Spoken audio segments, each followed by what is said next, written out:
हम सब के लिए दुआ करते हैं और उसके बाद फिर हम शुरू करते हैं अपने पैगाम को। अगर कोई अपनी वीडियोस भी बंद हालेलुया करना चाहे, आप हालेलुया वीडियो भी बंद कर सकते हैं। एक आधा भाई को ऑन करना चाहता है वो कर ले। जी ब्रदर जस्टिन। Hallelujah hallelujah. कदूस कदूस रब्बुल फाज लश्करों के खुदावंद खुदा, आसमान और जमीन के खालिक और मालिक और हम सब की जिंदगियों के मालिक जिंदा आसमानी बाप, हम दिल की गहराइयों से तेरी शुक्रगुजारी करते हैं क्योंकि तू ही शुक्रगुजारी के लायक खुदा है आसमानी बाप। और हम तेरा शुक्र अदा करते हैं कि तूने खुदावंद आज अपने लोगों को ये वसाइल मुहैया किए हैं कि खुदावंद हम बेशक जिस्म में तो दूर हैं, लेकिन खुदावंद आज हम रूह में एक होकर तेरे सुंदर कदमों में झुक सके हैं जिंदा आसमानी बाप। हम इस बात के लिए तेरी शुक्रगुजारी करते हैं क्योंकि ये तेरा प्यार, तेरा मोहब्बत, तेरा तरस है खुदावंद अपने लोगों पर, कि तू अपने लोगों के लिए ऐसे वसाइल मुहैया करता है जिंदा आसमानी बाप। मैं तेरी शुक्रगुजारी करता हूँ जिंदा आसमानी बाप और तेरी मिन्नत करता हूँ तेरे ममसूह के लिए, भाई जबरान के लिए जिंदा आसमानी बाप, जिसको खुदावंद पाक खुदा, जिसके मुंह में आज तूने अपने ताजा मन को रखा है जिंदा आसमानी बाप। तो मैं तेरी मिन्नत करता हूं कि आज जब तेरा बंदा बोले तो खुदावंद वो खूब तेरे यस्सु नाम में बोले जिंदा आसमानी बाप।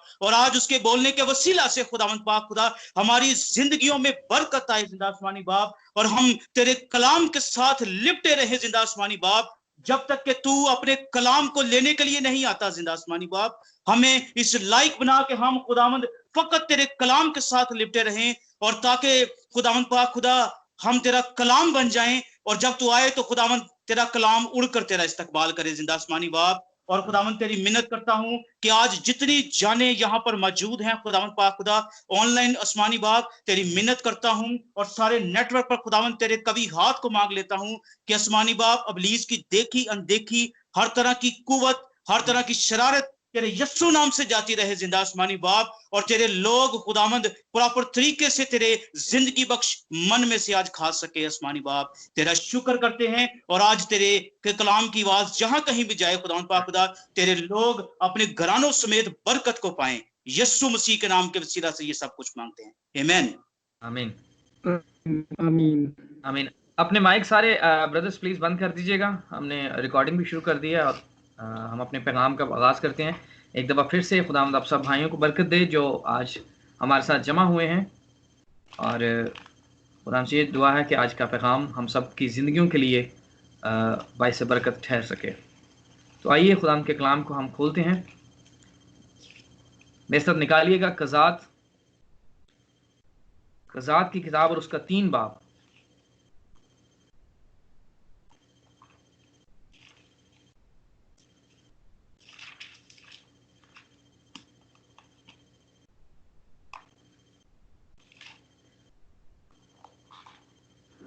कज़ात 3 बाब भाई शमौन के साथ हम मिलकर पढ़ते हैं। कज़ात 3 बाब और उसकी 31 आयत है।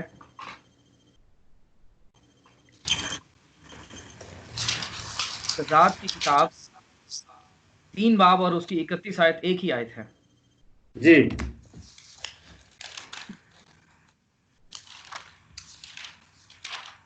खुदावंद के कलाम मुकद्दस में यूं मरकूम है, इसके बाद अनात का बेटा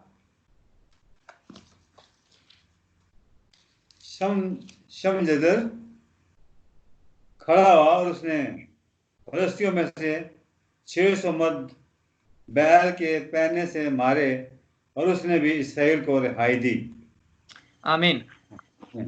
आइए अपने स्वरों को झुकाएं और दुआ करते हैं। आसमानी बाप यीशु मसीह के नाम में हम तेरा शुक्रगुजार हैं आज के वक्त के लिए। खुदा तूने ये मुमकिन किया कि खुदा आज तेरी आवाज़ को सुन सकें। बाप आसमानी मुझे तू मंजर से हटाना, और खुदा तुझे मैं प्रिय मिनंस देता हूँ, तुझे अव्वलीन तरजीह देता हूँ। खुदा प्यार से इस बदन का जिम्मा तू लेना और अपने बच्चों से बात करना। खुदा तू अपने बेटे और बेटियों की ज़रूरतों से वाकिफ़ है। खुदा प्यार से मैं अपने आप को कुछ बनाने वाला खुदा ना बनूँ कि मैं कोई चीज़ हूँ।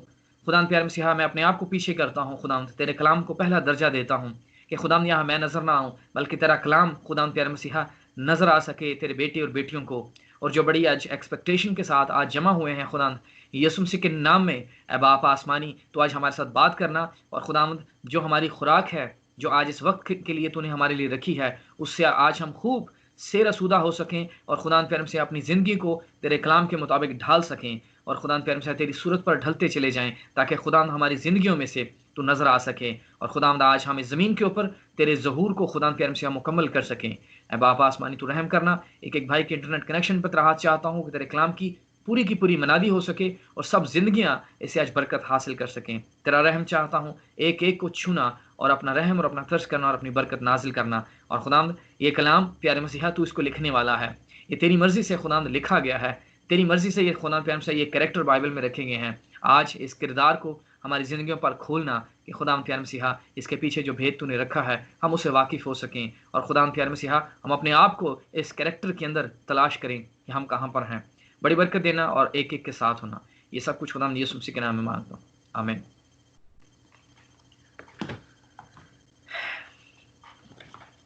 कज़ात 3 बाब और उसकी 31 आयत हमने पढ़ी है, एक दफा फिर से मैं पढ़ता हूं, मेरे साथ आप पढ़िएगा। कज़ात 3 और उसकी 31 आयत। इसके बाद अनात का बेटा शेमजर खड़ा हुआ और उसने फिलिस्तियों में से 600 मर्द बैल के पैने से मारे और उसने भी इसराइल को रिहाई दी। एक छोटी सी आयत है कलाम के अंदर, और इस किरदार के ऊपर मैं पिछले दिनों में गौर कर रहा था और देखना चाह रहा था कि यह किरदार है क्या, कि इस शख्स के बारे में बाइबल में सिर्फ एक ही आयत लिखी गई है, और ये है क्या। इस किरदार की तस्वीर को आज हम समझेंगे कि खुदा ने इस शख्स को बाइबल के अंदर रखा है, लेकिन इसके लिए सिर्फ एक ही आयत है, और इस एक आयत के पीछे जो खुदा ने अपने नबी पर जाहिर किया और आज अपनी दुल्हन पर इस आखिरी वक्त में जो जाहिर कर रहा है, हम इस चीज़ को अपनी ज़िंदगियों में सीखेंगे और समझेंगे और अपनी बरकत को इस करैक्टर में से तलाश करेंगे कि हम आज कहाँ पर हैं। तो कज़ात की किताब आप देखें, जैसे बनी इसराइल निकला है मिस्र से मूसा के पैगाम की रहनुमाई के अंदर। थोड़ा सा हम इसका पहले बैकग्राउंड समझेंगे ताकि हम इस किरदार तक पहुँच सकें, और बैकग्राउंड के बाद हमें इस किरदार की समझ आएगी कि खुदा ने इस किरदार से काम कैसे लिया है। तो बनी इसराइल मिस्र से निकला, उसके बाद मूसा की रहनुमाई में बयाबान में चलता रहा।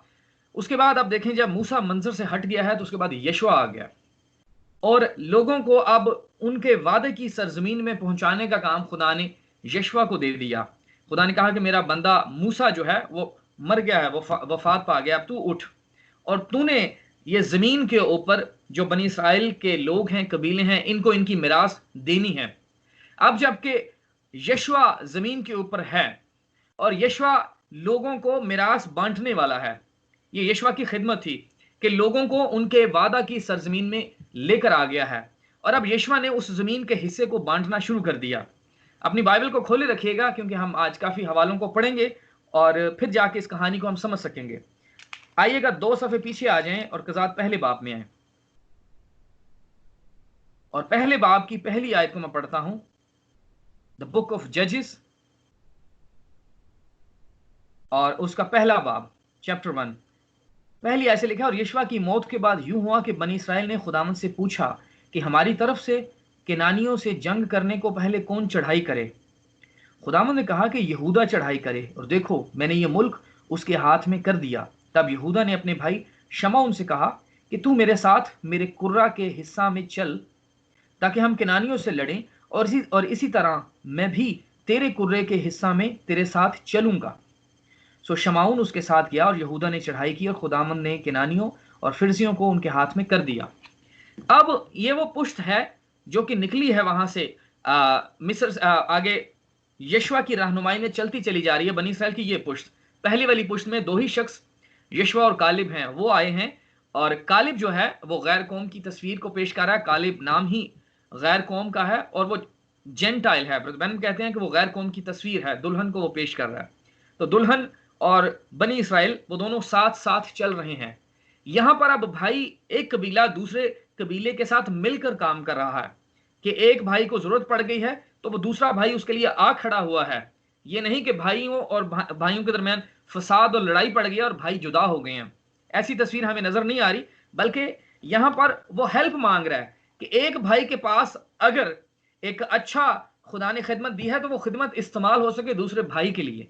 तो इस खिदमत को क्या है कि वहां पर यहूदा अपने भाई को कह रहा है कि यहूदा और शमौन मिलकर काम करें और अपनी जमीन का जो उन्होंने हिस्सा लेना वो मिलकर, कि अगर एक भाई ने अपना हिस्सा हासिल कर लिया है, मसीह की जिंदगी को अपनी जिंदगी में ले लिया, और अगर दूसरा भाई कमजोर है तो उस कमजोर भाई की वो मदद के लिए दूसरा भाई आए और उसको उठाए, कि वो अकेला वहां पर किसी मुश्किल दुख में पड़ा तो वहां पर वो गिरकर मर ना जाए, बल्कि दूसरा भाई उठे और उसके साथ मिलकर आए ताकि उस जमीन को के हिस्सा को हासिल किया जाए। आगे हम देखते हैं कि जैसे ही यशुआ मंजर से हट गया है तो एक बड़ी तब्दीली हमें बनी इसराइल के अंदर नजर आई। अगर आप किताबों को देखें, भाई ब्रैनम ने काफी ज्यादा निम्रोलॉजी के ऊपर बात की है, बाइबल की गिनती के ऊपर, कि बाइबल के जो नंबर्स हैं इसके पीछे भी खुदा ने एक भेद रखे हुए हैं। हर कलाम की आयत के पीछे उसका नंबर क्या है, उसके चैप्टर का नंबर क्या है। तो अगर हम किताबों को देखें, पहले पैदाइश, खुरूज, अहबार, गिनती, और उसके बाद इस्तिशना, आगे जब चलते हैं तो छठी किताब जो है वो यशुआ की आ जाती है। कज़ाद में आएंगे तो ये है 7वीं किताब बाइबल मुकद्दस की। तो ये 7वीं किताब है। 7वीं किताब असल में ये कज़ाद की किताब 7 कलीसियाई ज़मानों को पेश कर रही है, क्योंकि यहां पर बनी इसराइल के अंदर कोई बादशाह नहीं है। अब यहां पर काजी खड़े हो गए हैं, जज हैं जो कि बनी इसराइल को डिलीवर कर रहे हैं, आगे को रिहाई बख्शने वाले यहां पर खुदा ने खड़े किए हैं कि एक के बाद दूसरा जज आ रहा है। वो जज रिहाई बख्शने के लिए खुदा ने यहां पर खड़े किए हैं, ताकि इसराइल अपनी जमीन पर तो आ गया है, अपने अपने हिस्सा को हासिल करना है, लेकिन हासिल करने के लिए वहां पर जज खड़े हो गए हैं। हुआ क्या है यहां पर, हमारे 7 कलीसियाई जमानों में देखें कि हम जो हर कलीसियाई जमाने की एक दुल्हन है। इफ्सियों का कलीसियाई जमाना शुरू हुआ तो वो दुल्हन थी इस इफ्सियों के कलीसिया के अंदर जो ईमानदार लोग थे। इफ्सियों के बाद सुमुरना आया, परगमन आया, थवातीरा, उसके बाद सरदीस, फिलदिल्फिया और लौदीकिया में आए। तो हर कलीसियाई जमाने के अंदर खुदा के बेटे और बेटियां मौजूद थे, दुल्हन थी। तो हर जमाने में से वो डिलीवर हुए हैं। अगर आप 7 कलीसियाई जमानों की किताब पढ़ें तो हमें समझ आएगी कि वहां से दुल्हन डिलीवर हो रही है, निकल रहे हैं, रिहाई पा रहे हैं लोग। और रिहाई पाने के बाद जाके ये क्या है, कज़ात की किताब 7 कलीसियाई जमाने, यहां पर 7 ऐसे जज हैं, 7 काजी हैं जो बनी इसराइल को यहां से रिहाई बख्शने वाले हैं और आगे लेकर जाएंगे 8वीं किताब के अंदर। और 8वां, भाई ब्रैनम कहते हैं 8वां हमेशा पहला नंबर होता है, और 8वां इटर्निटी को, अब्दियत को पेश कर रहा है। और 8वें में जब आप जाएंगे, 8वें में है रूत की किताब, और रूत की किताब जो है वो 8वें नंबर पर वो उस दुल्हन और दुल्हा के मिलाप को पेश कर रही है। वहां पर रूत और बुआज जो है वो इकट्ठे हो रहे हैं, वो एक मिलाप के अंदर आ रहे हैं। ये वहां पर मिलाप आपको नजर आएगा। उस गैर कौम की औरत जो कि हमारी तस्वीर है दुल्हन की, वो रूत और जो बॉयज हैं वो इकट्ठे हो रहे हैं, और उनके मिलाप से एक जिंदगी, एक उबैद पैदा हो रहा है। और वो उबैद वो वापस नौमी को दिया जा रहा है। मुकाशवा 10 बाब से 11 में आप जा रहे हैं, जब वो बेटा नौमी को दिया जाता है। तो वहां पर एक्सक्यूज मी, वहां पर नौमी और रूथ चल रही हैं। तो वो किताब क्या है जहां पर दुल्हा और दुल्हन का मिलाप हो गया, वहां पर आप चले जाते हैं 8वीं किताब के अंदर। आप वहां पर चले गए उस 1000 साल बादशाह, उस मिलेनियम के अंदर, कि दुल्हा और दुल्हन एक हो गए हैं और उनसे आगे जिंदगी पैदा हो गई। लेकिन ये किताब जो है असल में आज हमारे जमाने की तस्वीर है। जैसे आज हम लुदीकिया के कलीसियाई जमाने में से निकले हुए लोग हैं, वहां से हम रिहाई पाए हुए लोग हैं, हम अपनी जमीन पर आ गए हैं। हमारी जमीन क्या है, ये मैसेज है, ये end time message, message of the hour जिसको कहा जाता है, वक्त का पैगाम। हमारे पास आज ये पैगाम जो है, ये किताबें, ये हमारी जमीन है। हमने इस मैसेज को हासिल कर लिया है, ये हमारी जमीन है। जैसे यहां पर बनी इसराइल को आप देखते हैं कि हर कबीला अपनी अपनी जगह पर आकर ठहर गया है, उन्होंने अपनी अपनी जमीन को हासिल कर लिया है। लेकिन जमीन हासिल करने के दौरान जो है आपको प्रॉब्लम्स जगह ब जगह नजर आएंगे। तो वो प्रॉब्लम को हम पढ़ते हैं कि हम आज जबकि इस मैसेज में हैं, हमने खुदा के सच्चाई को ले लिया है, खुदा की सच्चाई, उसका कलाम हमारे पास आ गया है।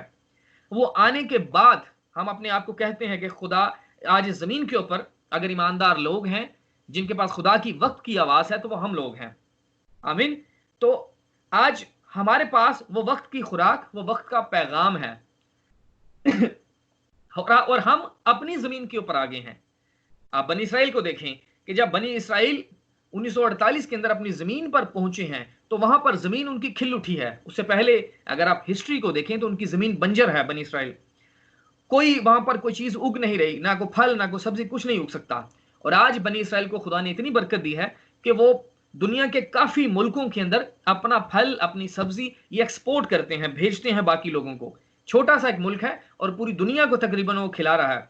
हमारे यहाँ इस मुल्क इंग्लैंड के अंदर भी वहां से फल और सब्जियां, इस तरह की चीजें आती हैं। तो वो क्या है, खुदा ने बरकत दी है क्योंकि दुरुस्त लोग दुरुस्त जगह पर आ गए। हम क्या थे? हम इस कलाम के अंदर थे, हम वो दुरुस्त लोग थे। आज हमने अपनी जगह को इस बाइबल में से तलाश कर लिया, हमने अपने आप को देख लिया कि हाँ, इस आयत के पीछे तो मैं हूं, ये किरदार मैं हूं, ये मेरी तस्वीर है, ये रूत कौन है? ये मैं हूं, ये आप हैं। हमने अपनी तस्वीर को देख लिया। दुरुस्त लोग अब जब आए हैं, तो अब जबकि हम कलाम को उठाते हैं, इस कलाम को जब हम उठाएं, तो जो हमारा पढ़ने का अंदाज है वो दुनिया की तंजीमों के अंदर बड़े बड़े चर्च, बड़े बड़े आर्च फादर, बिशप, उनका तरीका नहीं है इस कलाम को पढ़ने का। हम जब इस कलाम को उठाएं, जब हम किसी आयत को पढ़ें, तो खुदा इसके पीछे जो भेद है वो हम पर जाहिर करता है, हमें बताता है कि इस आयत का मतलब क्या है। इस किरदार शमजर जिसके ऊपर आज हम सीखेंगे, इसको मैंने इंटरनेट के ऊपर बाइबल कमेंट्रीज हैं, जो दुनिया के बड़े बड़े थियोलॉजियन हैं, वो अपना अपना तफसीरें लिखते हैं इस बात के ऊपर कि बाइबल की आयत को लेके उसके ऊपर अपनी तफसीर को लिखते हैं। कुछ तफसीरें उनकी ठीक भी हैं, क्योंकि वो यहूदियों की किताबें जाकर पढ़ते हैं, यहूदियों की हिस्ट्री पढ़ के बड़े बड़े जो आलम पूरी दुनिया के अंदर बैठे हुए हैं बाइबल की कमेंट्री लिखने वाले, तो वो ये सारे का सारा कमेंट्री लिखते हैं। इस किरदार के ऊपर मैंने कुछ कमेंट्रीज पढ़ी, लेकिन किसी भी जो तंजीमों के अंदर बड़े बड़े मुफस्सर हैं, बड़े बड़े इल्मे इलाहियात के माहिर अपने आप को कहते हैं, कोई शख्स भी इस किरदार के बारे में नहीं लिख सका कि ये किरदार के बारे में एक ही आयत लिखी है। और ये है क्या कि खुदा ने अपने कलाम में शमजर का लिखवा दिया कि बैल के पैने से उसने 600 फिलिस्तियों को जो है वो मार डाला। तो कैसे मारा, हुआ क्या, किसी को कोई समझ नहीं है। कोई शख्स बता रहा है कि बहुत लंबे चौड़े कद का शख्स था, ये था वो था। इस कहानी को नहीं, क्योंकि अगर आप देखें जदाउन को पढ़ें, आप शमसून को पढ़ें, शमसून 1000 को मार रहा है, तो वहां पर हमें कुछ ना कुछ नजर आएगा, स्टोरी का प्रीव्यू थोड़ा बहुत नजर आएगा। लेकिन यहां पर कोई प्रीव्यू नजर नहीं आ रहा, एक ही आयत इस शख्स के बारे में लिख दी गई। लेकिन इस वक्त का जो नबी आया, भाई ब्रैनम आए हैं, भाई ब्रैनम ने आके इस किरदार को सारे का सारा खोल कर रख दिया। भाई ब्रैनम को खुदा वापस उस रोया के अंदर लेकर गया ताकि इस किरदार की जिंदगी को देख सके कि खुदा ने अगर बाइबल में इस किरदार की एक आयत लिखवाई है तो ये किरदार है क्या। इस किरदार को खोल खोल कर नबी ने बयान कर दिया, जिसमें से आज हम अपने आप को तलाश करेंगे, देखेंगे। तो इसके थोड़े से बैकग्राउंड को हम समझ रहे हैं कि यीशुआ जमीन के ऊपर ले आया है। आज 1965 में जब नबी चला गया, तो नबी क्या है? हमारा यीशुआ था। एक आयत को पढ़ते हैं ताकि हम इस बात को और बेहतर तरीके से समझ सकें। कज़ात 2 बाब और उसकी 6 आयत से मैं पढ़ता हूं। और जिस वक्त यीशुआ ने जमात को रुखसत किया था, तब बनी इसराइल में से हर एक अपनी मिरास को लौट गया था। अब वो रुखसत करके गया है कि सब अपनी मिरास को लौट जाएं। यीशुआ रुखसत हो गया है, तब बनी इसराइल में से हर एक अपनी मिरास को लौट गया था ताकि उस मुल्क पर कब्जा करे। और वो लोग खुदाम की प्रस्तिश यीशुआ के जीते जी और उन बुजुर्गों के जीते जी करते रहे जो यीशुआ के बाद जिंदा रहे, और जिन्होंने खुदावंद के सब बड़े काम जो उसने इसराइल के लिए किए थे देखे थे। और नून का बेटा यीशुआ खुदावंद का बंदा 110 बरस का होकर रहलत कर गया। अब इस तस्वीर को समझेगा कि यीशुआ रहलत कर गया। यहां पर आप भाई ब्रैनम को रखें इस तस्वीर को, क्योंकि ये किरदार जो शमजर आ रहा है, इसके किरदार और यीशुआ के अंदर इतना बड़ा गैप नहीं है। अब ये किरदार क्या है, यहां पर आप भाई ब्रैनम की तस्वीर को रखेंगे। भाई ब्रैनम जब गुजर गया है तो वो हमें हमारी जमीन लौटाकर चला गया, हमें ये वक्त का पैगाम दे गया कि इस पैगाम के ऊपर, ये किताब को खाकर तुम उस पूरी की पूरी मिरास को, उस जमीन को हासिल कर सकते हो, उस रैप्चर के अंदर जा सकते हो। क्योंकि ये उठाए जाने वाला ईमान, ये रैप्चरिंग फेथ जो है, आपको मैं देकर जा रहा हूं इन किताबों के अंदर। आज वो हमें देखकर चला गया जैसे यीशुआ चला गया था। अब यीशुआ, जो हमारा यीशुआ भाई ब्रैनम आए हैं, वो ये सब कुछ करके गया है। तो उसके बाद हुआ क्या है? जो 7 बुजुर्ग थे, वो तो लिखा है कि यीशुआ के साथ जो थे प्रस्तिश खुदा की करते रहे, लेकिन बाद में वो बुजुर्ग जब मर गए हैं, उसके बाद आने वाली पुश्त वो इस सच्चाई से फिर गई, वो बदी के अंदर पड़ गए थे। आइएगा एक सफा पीछे चलते हैं और कज़ात पहला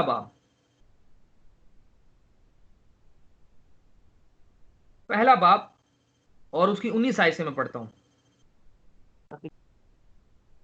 कज़ात पहला बाब और उसकी 19 आयत। और खुदावंद यहूदा के साथ था, सो उसने कोहिस्तानियों को निकाल दिया। अब इन तस्वीरों को आप समझिएगा कि यहां पर हो क्या रहा है। और खुदावंद यहूदा के साथ था, सो उसने कोहिस्तानियों को निकाल दिया, पर वादी के बाशिंदों को निकाल ना सका। इन बातों को आप समझिएगा कि खुदा जब भी भेज रहा है अपने लोगों को लड़ाई के लिए, जंग करने के लिए, तो खुदा कह रहा है कि वहां पर एक शख्स भी जिंदा नहीं रहना चाहिए। तुमने एक एक चीज को मारना है, यहां तक कि उनके जानवरों को भी मार देना है। यशवा की किताब के अंदर पढ़ें तो वहां पर हमें एक किरदार नजर आएगा जो चीजों को चुरा लेता है। अकन वहां पर एक ऐसा किरदार है जो कीमती चीजों को चुराकर अपने खैमा के अंदर रख लेता है। लेकिन खुदा ने क्या कहा था कि यशवा तू कौम को लेकर जा रहा है, और जब तू मारने के लिए जा रहा है उन अमालीक को, उन कनानियों को, उन फिरजियों को, तो वहां पर कोई शख्स बचना नहीं चाहिए। तुमने सबको मारना है और उनके जानवरों को मारना है, कोई उनका माल नहीं रखना। लेकिन वहां पर वो ये काम करता है। अब यही काम जबकि ये जमीन के अंदर आ गए हैं, यशवा सीन से चला गया है, और यहां पर यहूदा क्या कर रहा है? यहूदा जिंदा रहने दे रहा है कुछ बाशिंदों को। ये लिखा है सो उसने कोहिस्तानियों को निकाल दिया पर वादी के बाशिंदों को। अब ये कुछ लोग हैं जो कि बनी इसराइल नहीं है, ये वो बाकी कौमें हैं जिनको ये साथ रहने दे रहे हैं, कह रहे हैं कि वो उनको ना निकाल सके। ये है खुदा के वादा की सरजमीन, और ये शख्स जो बाशिंदे हैं इसको हम आगे जाके समझेंगे। अगली आयत में चलते हैं। निकाल क्यों नहीं सके, इस बात को अब हम समझते हैं। कोहिस्तानियों को और वादी के बाशिंदों को ना निकाल सका क्योंकि उनके पास लोहे के रथ थे। अब उनके पास लोहे के रथ हैं, यहूदा उनको निकाल नहीं सक रहा। अब ये हमारी तस्वीर है, इस तस्वीर को बहुत बड़ा क्लियरली समझिएगा इन चीजों को, कि जितने आप किरदारों को आगे पढ़ेंगे इस चैप्टर के अंदर हमें मुख्तलिफ किरदार नजर आएंगे। सारे कबीले जो हैं वो कुछ ना कुछ किसी ना किसी चीज से कम पड़ रहे हैं। ये है हमारी रूहानी जिंदगी आज, कि ये है डीमंस हैं, ये बदरूहें हैं, वो जो वादी के बाशिंदे हैं। यहूदा उन्हें निकाल नहीं सक रहा, यहूदा डर गया उन्हें देख के कि उनके पास लोहे के रथ हैं। इस बात को समझिएगा। ये है आज हमारी रूहानी जिंदगी को पेश कर रहे हैं कि हम मसीह के साथ साथ चल रहे हैं।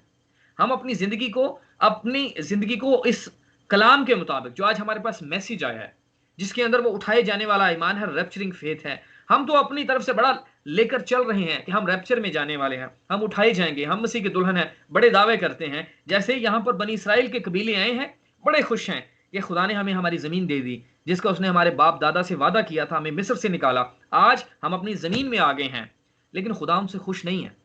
जो उन्होंने काम शुरू कर दिए हैं, वो काम क्या है? वो अपने हिस्से में जो उनका हिस्सा है, उस हिस्से में से वो जो वादी के बाशिंदे हैं, यहूदा उन्हें निकाल नहीं पा रहा। वो डर गया है कि इनके पास लोहे के रथ हैं। आगे चलते हैं। तब उन्होंने मूसा के कहने के मुताबिक हब्रून कालिब को दिया, और उसने वहां से इनाक के तीनों बेटों को निकाल दिया। और बनी बिन्यामीन ने इस हवाले पर गौर कीजिएगा कि शायद, और बनी बिन्यामीन ने उन यबूसियों को जो यरूशलेम में रहते थे ना निकाला। अब बिन्यामीन क्या कर रहा है? ये यबूसी कौन है? ये बनी इसराइल नहीं है, ये वादे के फर्जंद नहीं है।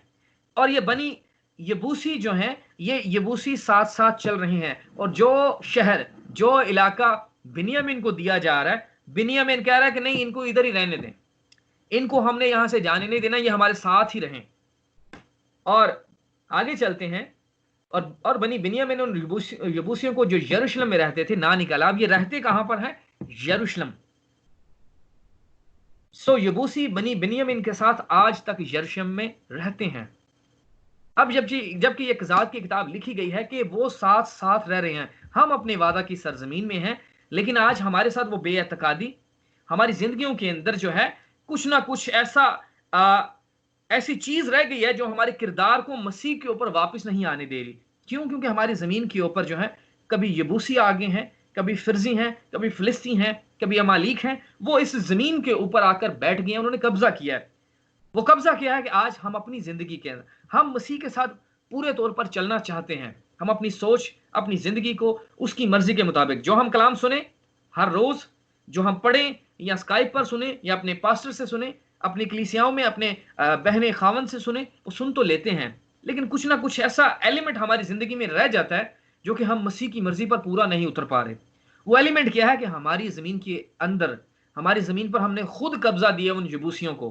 क्योंकि यहां पर बनी इसराइल खुद कह रहा है कि नहीं, तुसी रह सकते हो साड़ी जमीन थे, आपको कोई परेशानी नहीं होगी, हमारी जमीन पर रहें। वो क्या है कि हाँ, कभी कभी मेरी जुबान से झूठ निकल आता है, कभी कभी मैं किसी भाई या बहन के बारे में गलत सोच लेता हूं, कभी कभी मेरी मनफी सोच आ जाती है, और हालांकि मैं चाहता हूं कि ऐसा मैं ना करूं, जैसे पौलुस कहता है कि जिस नेकी का मैं इरादा करता हूं वो नहीं मुझसे होती, और बदी जो है वो हो जाती है। वो शरारत इस बदन को ठहरा रहा है। क्यों? वो बताना चाह रहा है कि इस बदन के अंदर हमने उन यबूसियों को नहीं मारा, क्योंकि ये हमारी आज की तस्वीर है। वहां पर बिन्यामीन कह रहा नहीं नहीं, यबूसी यरूशलेम में रहें, और ये क्या लिखा है कि वो आज तक रह रहे हैं। ये यबूसियों को निकालने वाला असल में कौन था? हम कहें कि वादा की सरजमीन में हम आ गए हैं, ये आगे आप आपको चलते नजर आएंगे। ये यबूसी, इनको निकालने वाला, इनको मारने वाला आगे खुदा दाऊद को खड़ा करेगा, ताकि उस जमीन में से, उस यरूशलेम के अंदर, उस सरजमीन से इन यबूसियों को मार दे। खुदा एक दाऊद को आगे लेकर आएगा कि दाऊद खड़ा हो सके, क्योंकि यहां पर ये कबीले साथ साथ उनको लेकर चल रहे हैं। यहूदा क्या है? उन वादी के बाशिंदों को लेकर चल रहा है। यहां पर बिन्यामीन को देखें, वो भी किसी ना किसी चीज को जिंदगी में साथ लेकर चल रहा है। तो आज ये हमारी जमीन, हमारा बदन, हम अपने अंदर आज से इस चीज को तलाश करें, देखें कि मैं कहां से कम पड़ रहा हूं, कि मैं खुदा के साथ चलने का इरादा करता हूं, कि मेरी जिंदगी खुदा की मर्जी के मुताबिक बन सके, ढल सके, और मैं उस उठाए जाने में शरीक हो सकूं। क्योंकि इस बात को समझिएगा, ये उठाया जाना ये क्वालिफिकेशन है। जो क्वालिफाई नहीं कर पाएगा वो उस उठाए जाने में शरीक नहीं हो सका। जैसे कि मैसेज की हम अपनी कलीसियाओं में देखें, 200 लोग, 300 लोग 400 लोग, जितने भी हमारी कलीसियाओं के अंदर बैठे हैं, इस बात को समझिएगा। नबी ने बयान किया है कि हर कलीसिया के अंदर 3 किस्म के ईमानदार होते हैं। ईमानदार जो खालिस ईमानदार होता है, एक मेक बिलीवर और एक अनबिलीवर। तो जो बिलीवर हैं वो ही उस उठाए जाने में शरीक हो सकते हैं, जिनकी जमीन के ऊपर किसी अमालिक का, किसी यबूसी, किसी फिरजी का, किसी हित्ती का कोई कब्जा नहीं है। हम अपनी जमीन के ऊपर तलाश करना आप शुरू करें। हर रोज अपने आप को देखें कि हाँ, मैं दावा तो बहुत कर रहा हूं कि हाँ, मैं खुदा का खादिम हूं। मैं अपने आप को देखूं, मैं अपने आप को मैं तलाश करूं। रोज आप अपने आप को देखें अपनी जमीन के ऊपर, कि मेरे बदन के ऊपर किसी ऐसी बुरी स्पिरिट का असर तो नहीं जो मेरे दिमाग को जो है वो मनफी कर देती है। मैं सोचता पॉजिटिव हूं कि मैं कुछ पॉजिटिव काम करूं, कुछ मुस्बत कर सकूं, लेकिन नेगेटिव हो जाता है। तो वहां पर असल में कमी क्या है? हमने खुद ठहराया हुआ है अपने इस बदन के ऊपर, किसी यबूसी को कब्जा दिया हुआ है। उन्होंने उस दूसरे लफ्जां च असी किराए पर रखे आगे कि हम उनसे किराया ले रहे हैं और वो रह रहे हैं। जैसे एक मालिक मकान जब किराया लेता है तो उसको भी कुछ फायदा हो रहा होता है। तो हम अपने अपने फायदों को छोड़ें अपनी जिंदगी के अंदर, कि अगर मैं किसी भाई की या किसी बहन की मुखालफत करके मुझे कुछ हासिल हो जाएगा या मुझे कोई किराया मिल जाएगा, तो ये किरायों का काम हम अपनी जिंदगी से इनको छोड़ना अब शुरू करें। ये क्या है? ये हम उनको खुद अपनी जिंदगी में किराए पे रखा हुआ है। तो हम इन चीजों को खत्म करें अपनी जिंदगी के ऊपर से, कि हमारी जिंदगी के अंदर अगर वह झूठ थोड़ा सा निकल रहा है हमारे बोलचाल से, हम मसीह की तस्वीर को चाहते हैं कि पूरी की पूरी मेरे बदन से जाहिर हो, ताकि वो कुव्वत जो मुझे देना चाहता है, जो आज इस आखिरी वक्त में दुल्हन पर वो जाहिर करना चाहता है, वो खुलकर बाहर आ सके, कि हम आज उस कुव्वत को, उस बोले हुए कलाम को देख सकें। हमारी जिंदगी में क्यों नहीं वो काम हो रहे मफूकुल फितरत काम, कि जो लिखा है अमाल की किताब के अंदर, जो बाइबल के किरदारों के अंदर लिखा है, आज हमारी जिंदगी में क्यों नहीं है? जब हम अपने आप को कहते हैं कि हम जो हैं बड़े आज खुदा के बेटे और बेटियां हैं, और खुदा ने हमें एक मकाम दिया है, ठहराया है एक मकाम, आज हमें हमारी मिरास मिल गई है, ये मैसेज आया, हमें हमारी मिरास मिल गई, लेकिन वो खुदा के काम कहां पर हैं? खुदा का हाथ नजर नहीं आ रहा हमारी जिंदगियों के अंदर। अगर हम अपने आप को देखें, तलाश करें, तो हमारी जिंदगी के अंदर क्या है? हम मौका हम खुद दिए हुए हैं बहुत सारी चीजों को, कि मुझे गुस्सा आ जाता है, मैं गालियां देना शुरू कर देता हूं, या मेरे से कुछ ना कुछ ऐसा अजीब प्रॉब्लम होता है कि मेरे अंदर जो है किसी के लिए बुग़्ज़ आ जाता है, किसी के लिए कुछ बुराई आ जाती है, मेरा दिमाग उसी चीज में मसरूफ हो जाता है। ये जो मैं बातें बयान कर रहा हूं, मैं भी इन चीजों से होकर गुजरा हूं, और अभी तक कुछ चीजों से हम गुजर रहे हैं, हम सभी, मैं भी गुजर रहा हूं, कि हम में से कोई भी कामिल नहीं है। लेकिन ये कलाम हमें ये सिखाता है, बार बार हमें उस तसल्ली की तरफ लेकर जाता है कि हमने अपनी जमीन को कैसे पाक और साफ करना है, हमारी जमीन कैसे मसीह के लिए जो है कामिल हो सके। क्योंकि जब यशवा मंजर के ऊपर था, तो यशवा के पास ही वो जो सरदार है, वो फरिश्ता है, वो तलवार लिए उतर कर आ गया उस जमीन के ऊपर जहां यशवा है। यशवा के पास वो उतर कर आया, लेकिन आज हमारे पास क्यों नहीं वो उतर कर आ रहा? यशवा के पास अगर आ गया तो यशवा मुकम्मल तौर पर उसके कलाम की सच्चाई के साथ खड़ा था, वो ना उसे दाएं और ना बाएं होता था। और फिर क्या है, जब यशवा उस रूहुल कुद्स की रहनुमाई में चल रहा है, तो जहां जहां उसके पांव का तलवा टिकता है, उसकी जगह होती जा रही है, उसको बरकत मिलती जा रही है। कोई प्रॉब्लम, कोई परेशानी नहीं आ रही। आज हम भी, हमारा यीशु जब मंदिर से गया है तो हम अपनी जिंदगियों के अंदर देखें कि हालत क्या हो गई है कि आज मैसेज के चर्चेस के अंदर, खादमों की जिंदगी के अंदर, जो बिलीवर्स हैं उनकी जिंदगियों के अंदर कहीं ना कहीं ये प्रॉब्लम मौजूद है, क्योंकि जमीन के ऊपर हमने कुछ बशिंदों को रखा हुआ है। आगे चलते हैं। 22 आयत, कज़ात पहला बाब उसकी 22 आयत। और यूसुफ के घराने ने भी बैतेल पर चढ़ाई की और खुदावंद उनके साथ था, और यूसुफ के घराने ने बैतेल का हाल दरियाफ्त करने को जासूस भेजे, और शहर का नाम पहले लूज था। और जासूस ने एक शख्स को शहर से निकलते देखा और उससे कहा कि शहर में दाखिल होने की राह हमको दिखा दे। अब वो जासूस है और वो कह रहा है कि हमें थोड़ी राह ही दिखा दे तो हम तुझसे मेहरबानी से पेश आएंगे। सो उसने शहर में दाखिल होने की राह उनको दिखा दी। उन्होंने शहर को तहतीक किया, पर उस शख्स और उसके सारे घराने को छोड़ दिया। अब यहां पर फिर किसी को छोड़ा जा रहा है कि नहीं, तुसी साड़ी जमीन पर रह सकते हो, कि उस शख्स को छोड़ दिया जा रहा है और उसके घराने को छोड़ दिया गया। अब ये घराना क्या है? एक दिन बहुत बड़ा एक कौम को लेकर आएगा। यही खानदान, एक खानदान, चाहे मियां बीवी हैं, उनको 2-3 बच्चे हैं, यही खानदान आगे इतना बढ़ेगा कि ये हमारी जमीन पर काबिज हो जाएगा, एक खानदान सिर्फ। आगे आइएगा 26 आयत। और वो शख्स हित्तियों के मुल्क में गया, उसने वहां एक शहर बनाया और उसका नाम लूज रखा, चुनाचे आज तक उसका यही नाम है।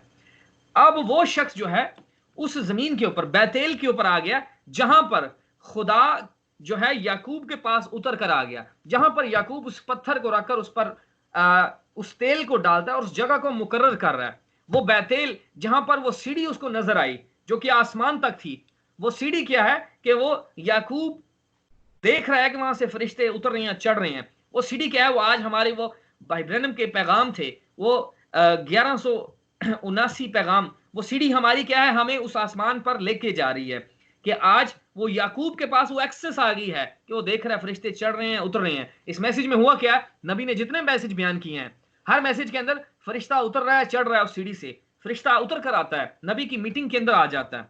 तो वो मुकद्दस मकाम था, जबकि वो मुकद्दस मकाम अब उन हित्तियों को दिया जा रहा है और वो उसका नाम बदल रहे हैं, उसका नाम लूज रखा जा रहा है। आगे चलते हैं। अब मुनस्सी को देखेगा 27 आयत से। और मुनस्सी ने भी बैत शान और उसके कस्बों, और तनाक और उसके कस्बों, और दूर और उसके कस्बों के बाशिंदों, और अबिलाम और उसके कस्बों के बाशिंदों, और मजदूद और उसके कस्बों के बाशिंदों को ना निकाला। अब ये कितनी कौमों के नाम हैं जिनको निकाला नहीं जा रहा। ये उसी जमीन के ऊपर बैठे हुए हैं जो कि खुदा के बेटे और बेटियों की सरजमीन है, उनको निकाला नहीं जा रहा वहां से। ये साथ साथ चल रहे हैं। हम इसको कट शॉर्ट करते हुए आगे चलते हैं। ये काफी सारे किरदार हैं। 33 आयत में चलते हैं, पहला बाब उसकी 33 आयत। और नफ्ताली ने बैत शमस और बैत इनाद के बाशिंदों को ना निकाला। अब ये सारे कबीलों की आप कहानी पढ़ेंगे कि हर कबीला जो है जमीन को लेने के बाद भी अपनी जमीन के ऊपर दूसरे लोगों को बसा रहा है कि वो उसकी जमीन पर आकर बसेरा करें। ना निकाला, बल्कि वो उन किनानियों में जो वहां रहते थे बस गया, तो भी बैत शमस और बैत इनाद के बाशिंदे उनके मती हो गए। हम आगे चलते हैं। दूसरा बाब कज़ात। और खुदाम का फरिश्ता जिलजाल से बोकीम को आया और कहने लगा, मैं तुमको मिस्र से निकालकर उस मुल्क में जिसकी बाबत मैंने तुम्हारे बाप दादा से कसम खाई थी ले आया। और मैंने कहा कि मैं हरगिज तुमसे अहद शिकनी नहीं करूंगा, और तुम उस मुल्क के बाशिंदों के साथ अहद ना बांधना, बल्कि उनके मजहबों को ढा देना, पर तुमने मेरी बात ना सुनी। अब हम आगे चलते जाएं तो हमें हर कबीले के अंदर, हर जगह पर कोई ना कोई हमें प्रॉब्लम नजर आएगी। तो ये क्या था? जब भाई ब्रैनम मंजर से चले गए, कुछ बुजुर्ग जो मैसेज में साथ साथ थे, वो तो खुदा के कलाम के साथ उसी तरह से ये चलते रहे, खुदा की आवाज के साथ जो नबी बयान कर गया। लेकिन जब नबी चला गया है, उसके बाद एक फर्क तस्वीर आ गई। जबकि आज हम जिस वक्त में रह रहे हैं 2020, हम आज उस दूसरी नस्ल के लोग हैं कि भाई ब्रैनम के बाद एक नस्ल आई। भाई ब्रैनम कहते हैं और बाइबल में भी लिखा है कि असल में एक पुश्त जो है वो 40 साल की होती है। 1965 के बाद आप देखें 2005, ये बनता है 40 साल का अरसा।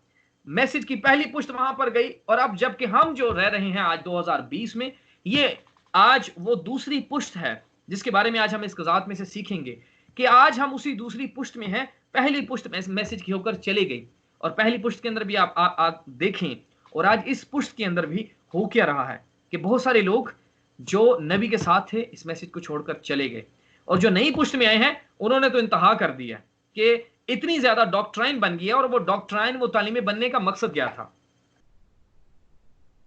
क़ज़ात 2 बाब और उसकी 11 ऐसे में पढ़ता हूं कि जब हम अपनी जमीन पर किसी को कब्जा दे देते हैं, हम अपनी जमीन में इस बात का थोड़ा बहुत लिहाज रख लेते हैं कि हाँ ठीक है, अगर हम अपने आप को ईमानदार भी कह रहे हैं, बिलीवर भी कह रहे हैं, लेकिन हमारे कपड़े पहनने का अंदाज, हमारे रहन सहने का अंदाज खुदा की मर्जी के मुताबिक नहीं है, तो फिर क्या है, हम साथ साथ लेकर इन चीज़ों को चलते रहते हैं। कुछ ना कुछ थोड़ा बहुत एलिमेंट हमारी ज़िंदगी के अंदर लगा रहता है कि बहन कहे कि नहीं मैं अपनी ज़िंदगी को इस वक्त तक अपने आप को ठीक करूंगी, क्योंकि मुझे ये भी कुछ मैंने सुना कुछ बहनों से यहाँ पर इंग्लैंड में कि उनको ये सिखाया गया, सिखाने वाले जो हैं वो मैसेज के खादिम ही थे कि बहनें जो हैं वो अपने बाल ना कटवाएं, लेकिन वो कुछ होते हैं क्या कहते हैं, दो मुंह बाल बन जाते हैं बिल्कुल नीचे से, उनको थोड़ा सा ट्रिम करवा लें बालों को। तो वो ट्रिम करवाने से वो मैसेज का भाई कह रहा है कि कुछ नहीं होगा, ये कोई ऐसा प्रॉब्लम नहीं है, आप थोड़े से बालों को नीचे से जो जहां से 2 मुंह बन रहे हैं, जो डेड हो गई हैं, डेड एंड्स हैं, उनको आप कट कर लें। तो ये कट कर लेने से कोई ऐसा प्रॉब्लम नहीं होगा, क्योंकि आप बाल कटवा नहीं रही, आपने तो बस वो जो मुर्दा बाल हो चुके हैं जो आख एंड तक हैं, जहां से आगे 2 मुंह बन रहे हैं, उनको आपने काट लें, कोई ऐसी प्रॉब्लम नहीं है। तो ये क्या है, ये है उन यबूसियों को जमीन के ऊपर रखना, ऐसे खादिम को भी सुनना, ऐसे खादिम की बात को भी सुन लेना, क्योंकि वो खादिम क्या है, उसकी जमीन के ऊपर भी किसी हित्ती ने कब्जा किया हुआ है, उसकी जमीन के ऊपर भी किसी फिरजी ने कब्जा किया हुआ है, उसकी जमीन पर भी कोई अमालीक आकर बैठे हैं, तो वो कुछ नहीं कर सकता। क्यों? क्योंकि वो खुद आजाद ही नहीं है, वो खुद किसी के कब्जे में है, वो खुद अपनी जिंदगी को आपके सामने नहीं रख सकता कि मसीह उसकी जिंदगी से नजर आए। तो ये वजह क्या है कि हम अपनी जिंदगी में ऐसे ही दूसरे को जिंदगी में भी भेज देते हैं, जैसे हर कबीले के अंदर आपको गड़बड़ नजर आएगी, कहीं भी आपको नजर नहीं आएगा कि कोई कबीला अपनी जमीन को पूरे तौर पर जो है काबिज होकर बैठ गया है।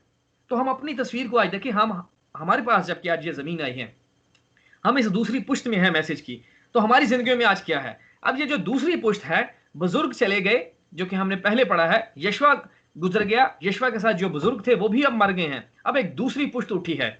दूसरी पुश्त क्या कर रही है, 11वीं आयत से, क़ज़ात 2 बाब उसकी 11 आयत, और बनी इसराइल ने खुदावंद के आगे बदी की। अब ये काम देखिएगा, ये होना क्या शुरू हो गया,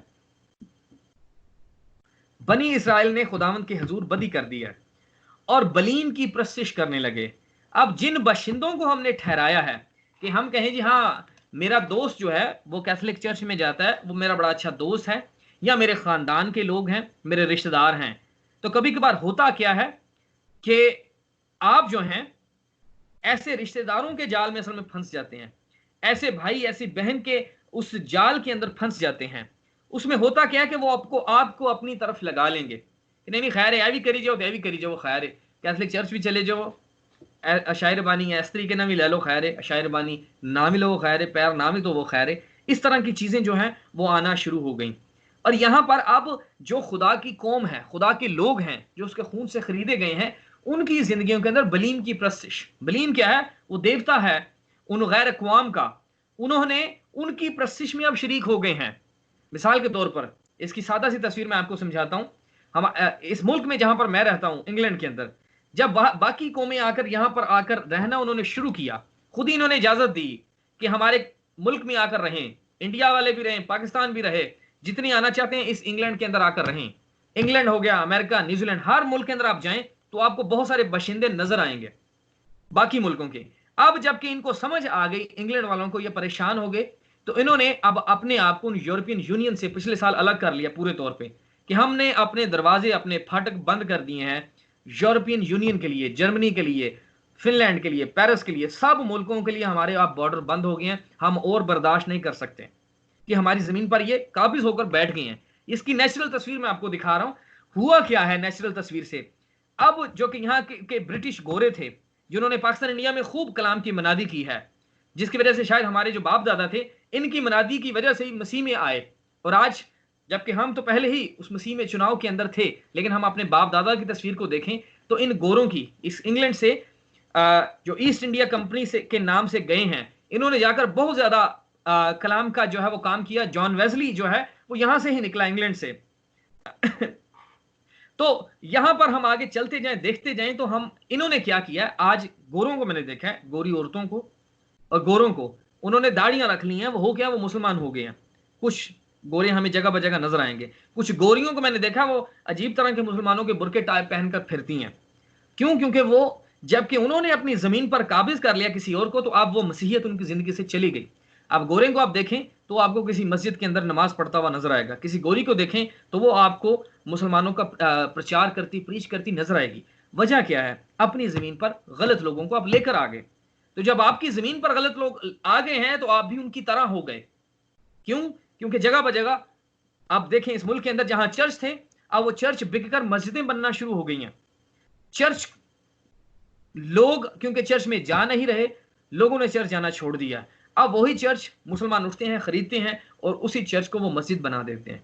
तो यही काम, जैसे मैं आपको एक फितरती तस्वीर दिखा रहा हूं इस मुल्क के अंदर, कनाडा में आप चले जाएं, अमेरिका में चले, जगह बजगह यही काम चल रहा है।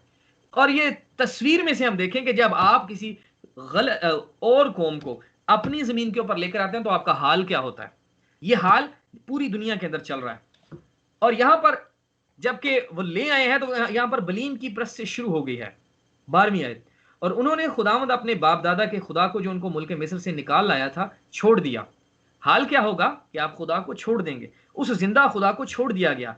और ये लोग जो मैं आपको दिखा रहा हूं, बनी इसराइल के कबीले, असल में ये हमारी तस्वीर है कि जब हम इस जमीन के ऊपर आए तो हुआ क्या कि इस मैसेज में आने के बाद कोई मैसेज का ऐसा अजीब सा शख्स निकल कर आ गया जिसने फर्क तालीम देना शुरू कर दी, जो कहता है कि मुकाशफा 10 जो है भाई ब्रैनम नहीं है। ये क्या है? ये हमें उस गलत तालीम की तरफ, क्यों? क्योंकि आपने अपनी जमीन पर खुद ही मौका दिया एक यबूसी को कि आप हमारी जमीन पर आकर रह सकते हैं। जब मौका दे दिया कि भाई जी आप हमारे साथ कलाम शेयर करें, आप अपना पुलपट, आपने अपना पुलपट दे दिया, पारी साहब कह रहे नहीं जाओ जी वेलकम है, तो कलाम सुनाओ आके। आपने क्या है? अपनी जमीन दे दी है। और जब आपकी जमीन किसी को मिल गई तो अब वो अपना बीज बोकर जाएगा। जब उसने अपना बीज बोया तो वहां पर बलीम की प्रस्ती शुरू होगी। इस मैसेज में क्या है? 700 डॉक्ट्राइन आ गई, 8th मैसेंजर, 8वें फरिश्ते को मानने वाले आ गए, और ईवॉल्ड फ्रैंक, तरह तरह की चीजें ये निकल कर आ गई हैं। सब चीजें ये क्या हैं? ये आपकी जमीन पर कब्जा करना चाहते हैं। ये नहीं चाहते कि आप अपनी मिरास को पूरे तौर पर हासिल करें। और जैसे यशवा के पास वो फरिश्ता उतर कर आ गया, वो फौजों का सरदार उतर कर आ गया, आपकी जमीन पर भी उतरे। ये क्या है? ये मुकाशफा 10 बाब है कि आपकी जमीन पर उतरे और आपको किताब देकर जाए कि ये किताब का जो कब्जा है इस जमीन का, अब वो कब्जा जो है वो तुम्हें पूरे का पूरा मिल सके। ये वो तस्वीर है वो मुकाशफा 10 बाब की कि हमें वो कब्जा देने के लिए आ रहा है कि ये बुक ऑफ डीड है, इसको ले लो ताकि तुम वापस उस जमीन पर कब्जा कर सको। उस अदन से जहां से आदम और हवा निकले हैं, वापस उस जमीन पर काबिज हो जाओ। यहां पर जबकि आप बनी इसराइल वादा की सरजमीन में पहुंच चुके हैं, लेकिन वादा की सरजमीन में पहुंचने के बाद फिर भी उनके अंदर अब जो है बलीम की प्रस्ती शुरू हो गई है और उन्होंने खुदावंद के आगे बदी कर दी है। 13वीं आयत में पढ़ता हूं, 12वीं आयत से। और उन्होंने खुदावंद अपने बाप दादा के खुदा को, जो उनको मुल्क मिस्र से निकाल लाया था, छोड़ दिया और दूसरे माबूदों की, जो उनके चौगिर्द की कौमों के देवताओं में से थे। लफ्जों पर गौर कीजिएगा कि बाकी कौमों की, उनके चौगिर्द खुद ही उनको बसाने वाले हैं, वो अपने मुल्क में रखने वाले हैं। तो हुआ क्या है कि देवताओं में से थे पैरवी करने और उनको सजदा करने लगे और खुदावंद को गुस्सा दिलाया।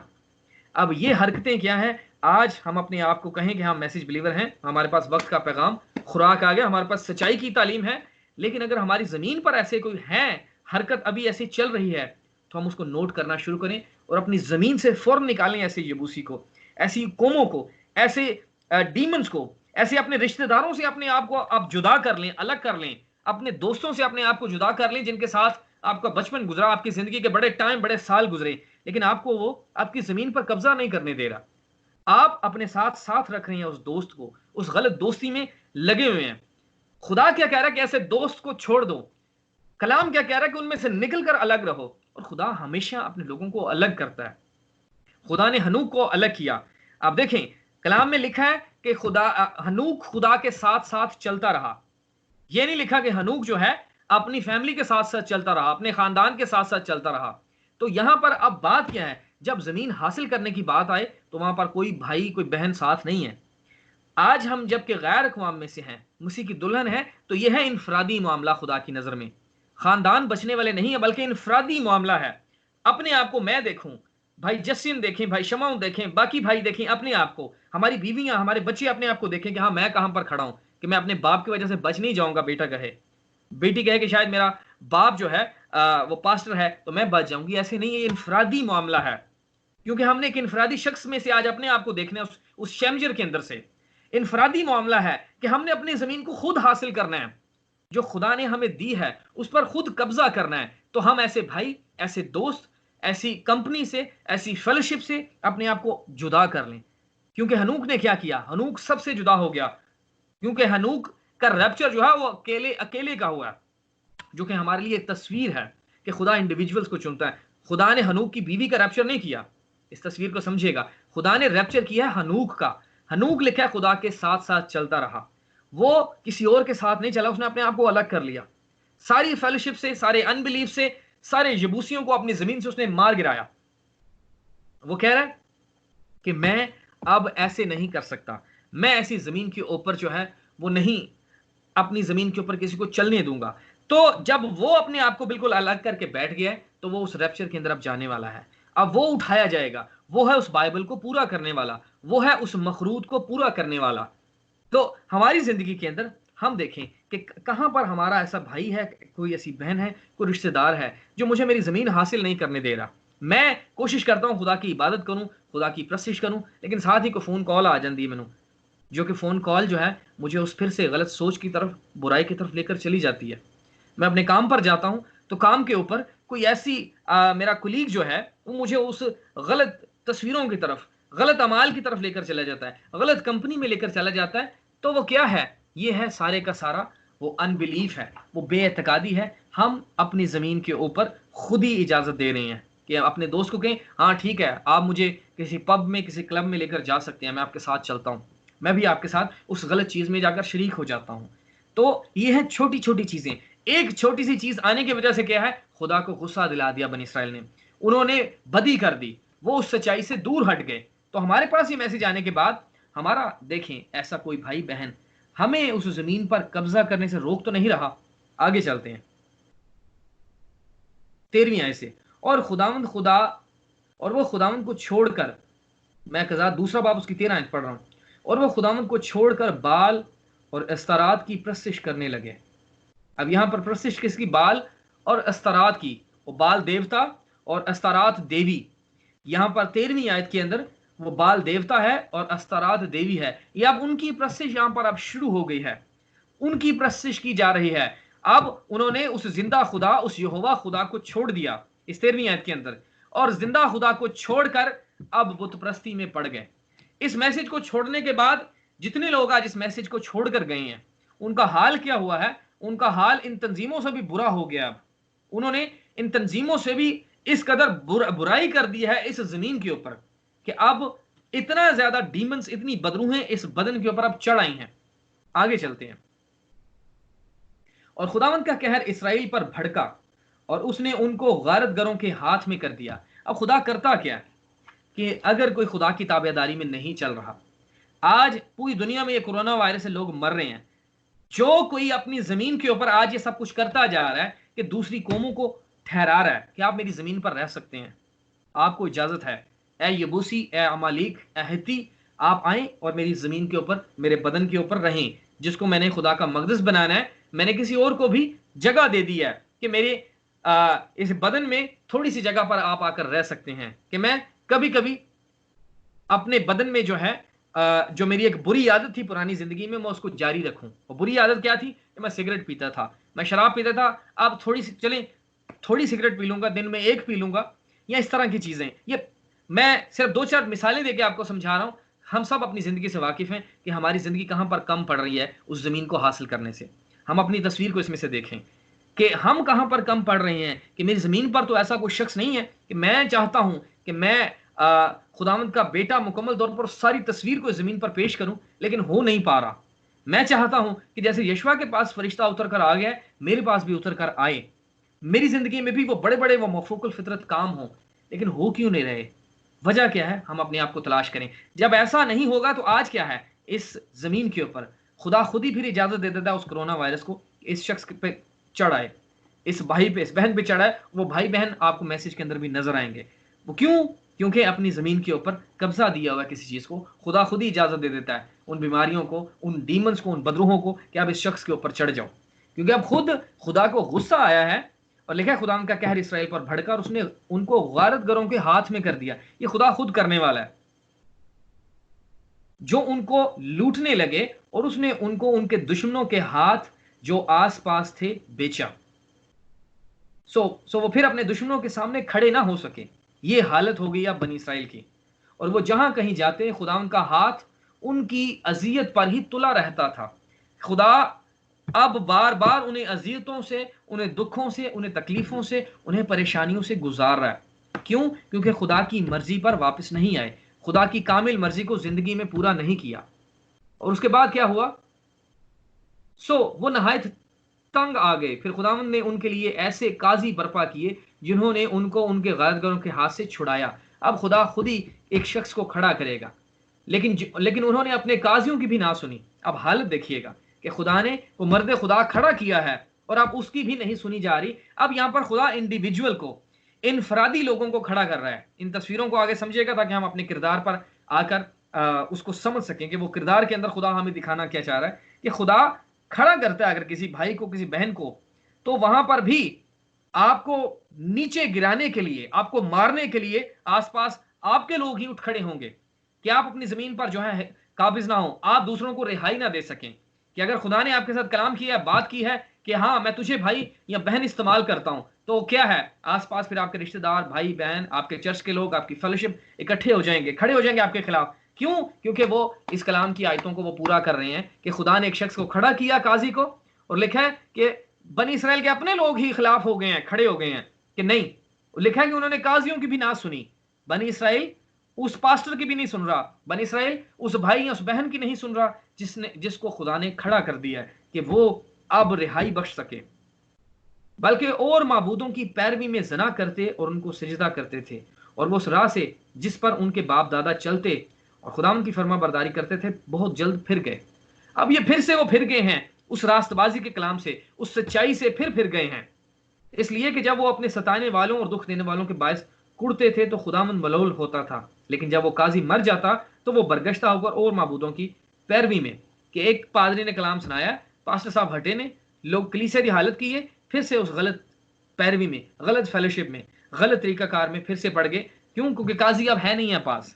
हमारे काजी आज क्या है? हम अपने कलीसियाओं के अंदर अपने पास्टर को देखें कि खुदा ने अगर उनको खड़ा किया है कि कलीसिया रिहाई पा सके, ये कलीसिया छुड़ाई जाए, कि कलीसिया हर भाई हर बहन अपनी जमीन पर कब्जा करे, अपनी जमीन को हासिल करे जो खुदा ने हमें दी है। क्योंकि रैप्चर तब तक नहीं होगा कि अगर हमारी जमीन पर यबूसी हैं। हैकल उस वक्त तक नहीं बन सकती थी जब तक यरूशलेम से उन यबूसियों को ना मारा जाता। तो क्या है? दाऊद ने ये काम किया। पहले दाऊद ने जब आया तो उसने उस जमीन से उनको मारा है, सबको, यबूसियों को। फिर जाके आगे उसका बेटा सुलेमान आया और सुलेमान फिर हैकल को बनाने वाला है। उससे पहले हैकल नहीं बन सकती। हैकल क्या है? मसीह का बदन। आज हम इस बदन को बनाना चाहते हैं कि ये मसीह की हैकल बने, ये मसीह का बदन बने, लेकिन इस मुल्क में अभी तक वो यबूसी हैं। अभी तक हमारा बदन जो है उन शरारतों के अंदर चला जाता है, अभी तक ये बदन किसी परेशानियों के अंदर चला जाता है, जिसकी वजह से मसीह उतर कर नहीं आ रहा। हम आगे चलते हैं थोड़ा सा, और थोड़ा जंप करते हुए हम तीसरे बाब में चलते हैं। कज़ात तीसरा बाब और उसकी 12 आयत से। और बनी इसराइल ने फिर खुदा के आगे बदी की। अब खुदा बार बार एक एक शख्स को खड़ा कर रहा है, काजियों को, लेकिन वो फिर से अपनी शरारत से बाज नहीं आ रहे। और बनी इसराइल ने फिर खुदा के आगे बदी की। तब खुदा ने मोआब के बादशाह इजलून को इसराइलियों के खिलाफ जोर बख्शा। अब खुदा खुद एक बादशाह को जोर बख्श रहा है कि एक बादशाह उठे और बनी इसराइल के खिलाफ हो जाए। इजलून को इसराइलियों के खिलाफ जोर बख्शा इसलिए कि उन्होंने खुदावंद के आगे बदी की थी और उसने बनी यमून और बनी अमालीक को अपने यहाँ जमा किया। अब बनी यमून भी आ गया और बनी अमालीक भी अपने यहाँ जमा किया और जाकर इसराइल को मारा और उन्होंने खजूरों का शहर ले लिया। अब ये हालत हो गई है कि बनी इसराइल अब पिटना शुरू हो गया है। 14वीं है, सो बनी इसराइल 18 वर्ष तक मोआब के बादशाह एजलून के मती रहे। 18 साल अब कैद के अंदर हैं, उस गुलामी में है। हम अपनी जिंदगी के अंदर गौर करें कि हमने कितना साल गुलामी में गुजार दिया, कि हमारे जिस्म के अंदर, हमारे बदन पर कोई यजलून बादशाह था जो आकर बैठ गया और खुदा ने खुद ही इजाजत दे दी कि मैं करना कुछ चाहता हूं कि मैं मसीह की इबादत, उसकी प्रस्तिश करूं, लेकिन मेरी जमीन के ऊपर एक यजलून बादशाह आया। तो वो हमारी गलत हरकत, हमारे जिस्म की शरारत ऐसी, वो गुजरते गुजरते क्या है, 18 साल लग गए। बनी इसराइल को 18 साल लग गए। हमारी बदन की एक ऐसी हालत कि जिसके साथ हम खुद लड़ने की कोशिश कर रहे थे। वजह क्या है, बनी इसराइल खुदा को खुद मौका नहीं दे रहे। क्यों? गलत माबूदों की प्रस्तिश में पड़ गए। आज हमारी जिंदगी में अगर ऐसी कोई चीज की कमी है, क्योंकि क्या है, हम ये बदन कमजोरी की हालत से गुजरता है, ये कमजोर है, लेकिन मौका आप खुदावंद को दें। बनी इसराइल यहां खुदावंद को पुकार नहीं रहा कि वो उतर कर आए और इनको वो रिहा कर सके। मिस्र में जब ये रोए हैं, चिल्लाए हैं, तो वहां क्या है, खुदा ने कहा कि मैंने बनी इसराइल की फरियाद सुनी है और अब मैं उनको बचाने के लिए आया हूं नीचे। आज क्या है, अगर हम समझ रहे हैं कि हमारी जिंदगी में एक कमजोरी है कि मैं अपनी जमीन के ऊपर उन यबूसियों को मार नहीं गिरा रहा, तो आप खुदावंद से फरियाद करें कि खुदावंद तू उतर कर आ, तू मेरी मदद कर, ताकि मेरी जमीन जो है, मैं पूरा का पूरा इस जमीन पर कब्जा कर सकूं, मैं हासिल कर लूं इस जमीन को। मुझसे खुद नहीं हुआ जा रहा ये, तो खुदावंद को मौका दें। और आप इस बात पर ईमान रखें कि अगर वो बनी इसराइल के लिए उतर कर आया कि मिस्र फिरौन की गुलामी से निकाले, आज हमारे लिए भी वो खुदावंद जो है वो आज और कल बल्कि अब तक यकसा है। अगली आयत में चलते हैं। 18 वर्ष की अब कैद है। उसके बाद क्या हुआ, लेकिन जब बनी इसराइल ने खुदावंद से फरियाद की, अब फिर खुदा से फरियाद कर रहे हैं, तो खुदावंद ने बिन्यामीनी जीरा के बेटे अहूद को, जो ही हता था, उनका छुड़ाने वाला मुकर्रर किया। अब यहां पर जो है खुदा एक शख्स, एक फिर से एक काजी को खड़ा कर रहा है जो बचा सके आके बनी इसराइल के लोगों को रिहाई बख्श सके। हम यहां से आगे जंप करते हुए अपने उस किरदार के ऊपर चलेंगे ताकि हम इस कहानी को जो है जल्द खत्म कर सकें और उस किरदार में से अपने आप को तलाश करें और देखें। वापिस आइएगा मेरे साथ कज़ात 3 बाब उसकी 31 आयत 30 से शुरू करते हैं। सो मोआब उस दिन इसराइलियों के हाथ के नीचे दब गया और उस मुल्क में 80 बरस चैन रहा। अब 80 बरस चैन रहा है, लेकिन उसके बाद फिर से कुछ हुआ। इसके बाद अनात का बेटा शमजर खड़ा हुआ और उसने वहां फिलिस्तियों में से 600 मर्द बैल के पैने से मारे और उसने भी इसराइल को रिहाई दी। अब ये शख्स, एक ही आयत इसके बारे में लिखी गई है। ये सारे का सारा बैकग्राउंड था जो मैं आपको समझा रहा था कि खुदा ने कैसे जो है बनी इसराइल को रिहाई बख्शा है, कि अपनी जमीन पर खुद ही कब्जा करवाने के बाद हुआ क्या है। बार बार हमारी जिंदगी में हम अपनी तरफ से कोशिश में लगे रहते हैं कि हमारी जिंदगी खुदा की मर्जी के मुताबिक ढले। हम इस किताब को रोज खाएं, इस किताब को खाएं ताकि ये किताब की जिंदगी हमारे अंदर आए। पिछले दिनों से हम यही कलाम सीखते आ रहे हैं, बयान करते आ रहे हैं कि हम उसकी सूरत और शबीह पर वापस ढलें। आज जो हमें वो स्पोकन वर्ड देना चाहता है, आज जो हमें वो कुव्वत देना चाहता है, उस कुव्वत को हम इस्तेमाल करते हुए अपनी जमीन को खाली करें पहले, कि हमारी जमीन के ऊपर कोई ऐसी बेअतकादी, कोई ऐसा झूठ, कोई फरेब, कोई बुराई, कोई लालच, ये सब कुछ हमारी जमीन के ऊपर से ये दूर हो जाए और वो मसीह उतर कर आए इस जमीन के ऊपर। मसीह उतर कर आए, वो फौजों का सरदार उतर कर आए और यशवा के साथ आकर 1 to 1 मुलाकात कर सके। अब यहां पर ये किरदार को खुदा ने खड़ा किया जिसका नाम शमजर था। भाई ब्रैनम इसके बारे में बयान करते हैं कि शमजर जो है एक बहुत ही एक कमजोर किसान टाइप एक इंसान था, किसान था और बहुत छोटे कद का शख्स। और ये शख्स जो है इसकी कोई कदर नहीं थी बनी इसराइल के अंदर। ये एक नो बॉडी था, कोई कदर, कोई वैल्यू इस शख्स की है ही नहीं। ना कोई इसको पूछता, ना कोई इसे कोई इज्जत देता, कोई इसकी इज्जत नहीं थी। लेकिन ये शख्स जो है, खुदा इसको खड़ा कर रहा है एक काजी की तस्वीर में, क्योंकि जो 7 आपको नजर आ रहे हैं काजी कज़ात की किताब के अंदर, उसमें यह भी काजी है जो कि बनी इसराइल को रिहाई बख्शने वाला है, जो बनी इसराइल को छुड़ाने वाला है, छुटकारा देने वाला है। यहां पर यह शख्स जो है, भाई ब्रैनम कहते हैं इस शख्स की कोई इज्जत नहीं है। यहां पर हम अपने आप को देखें कि हमारी इज्जत क्या थी मसीह में आने से पहले। आज मसीह हमें भी अपने बेटे और बेटियां बनाकर हमें काजी बना रहा है। वो कहता है कि तुम मेरे साथ तख्त पर बैठकर बनी इसराइल के 12 कबीलों का इंसाफ करोगे।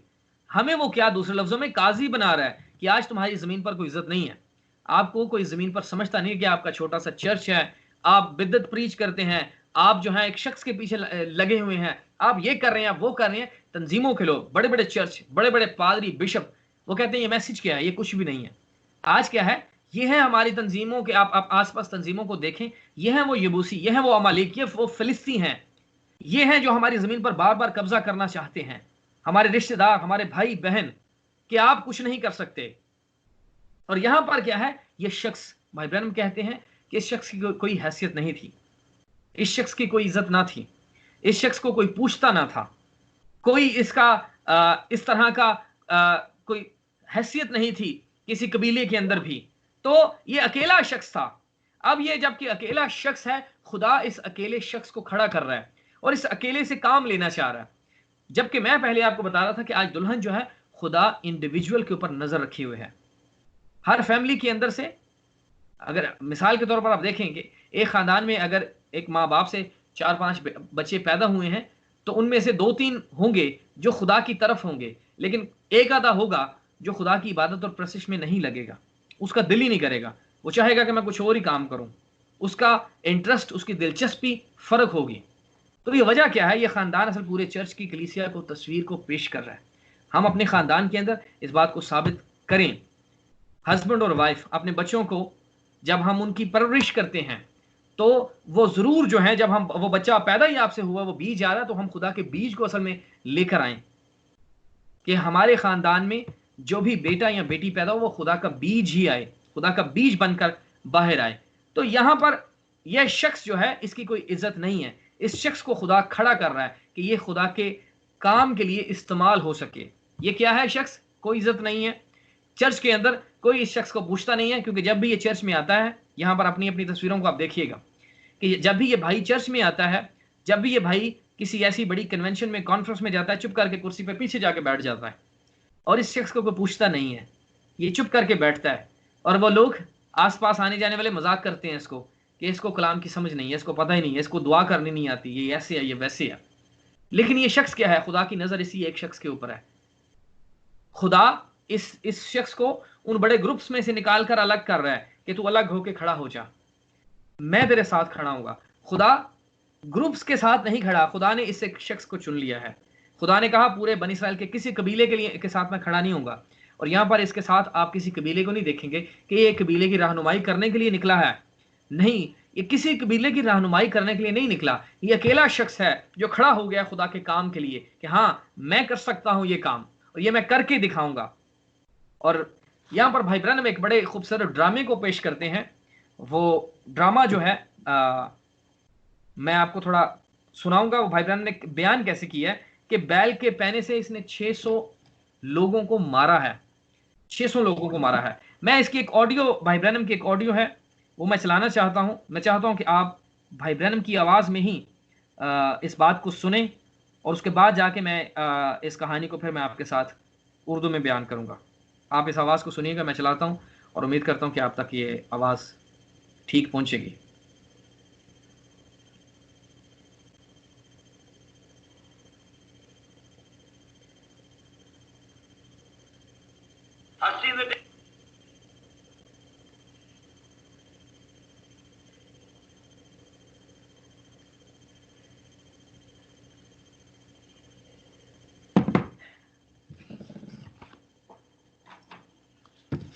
ये मैं आपको दिखाता हूँ चला के ऑडियो, बाद में फ़ोन मेरे में वो प्ले नहीं हो रही, लेकिन मैं आपको ये ऑडियो भी भेज दूंगा। बड़े खूबसूरत अंदाज से भाई ब्रैनम जो हैं इस बात को, इस किरदार को बयान कर रहे हैं कि ये किरदार किस तरह से निकला है बाहर खुदा के काम के लिए इस्तेमाल होने के लिए। तो भाई ब्रैनम असल में बयान क्या करते हैं, भाई ब्रैनम उस रोया को देख रहे हैं। भाई ब्रैनम कहते हैं कि मैं उस दिन को देख रहा हूँ, इस शख्स को, इस किरदार को मैं देख रहा हूँ कि ये किरदार निकला है।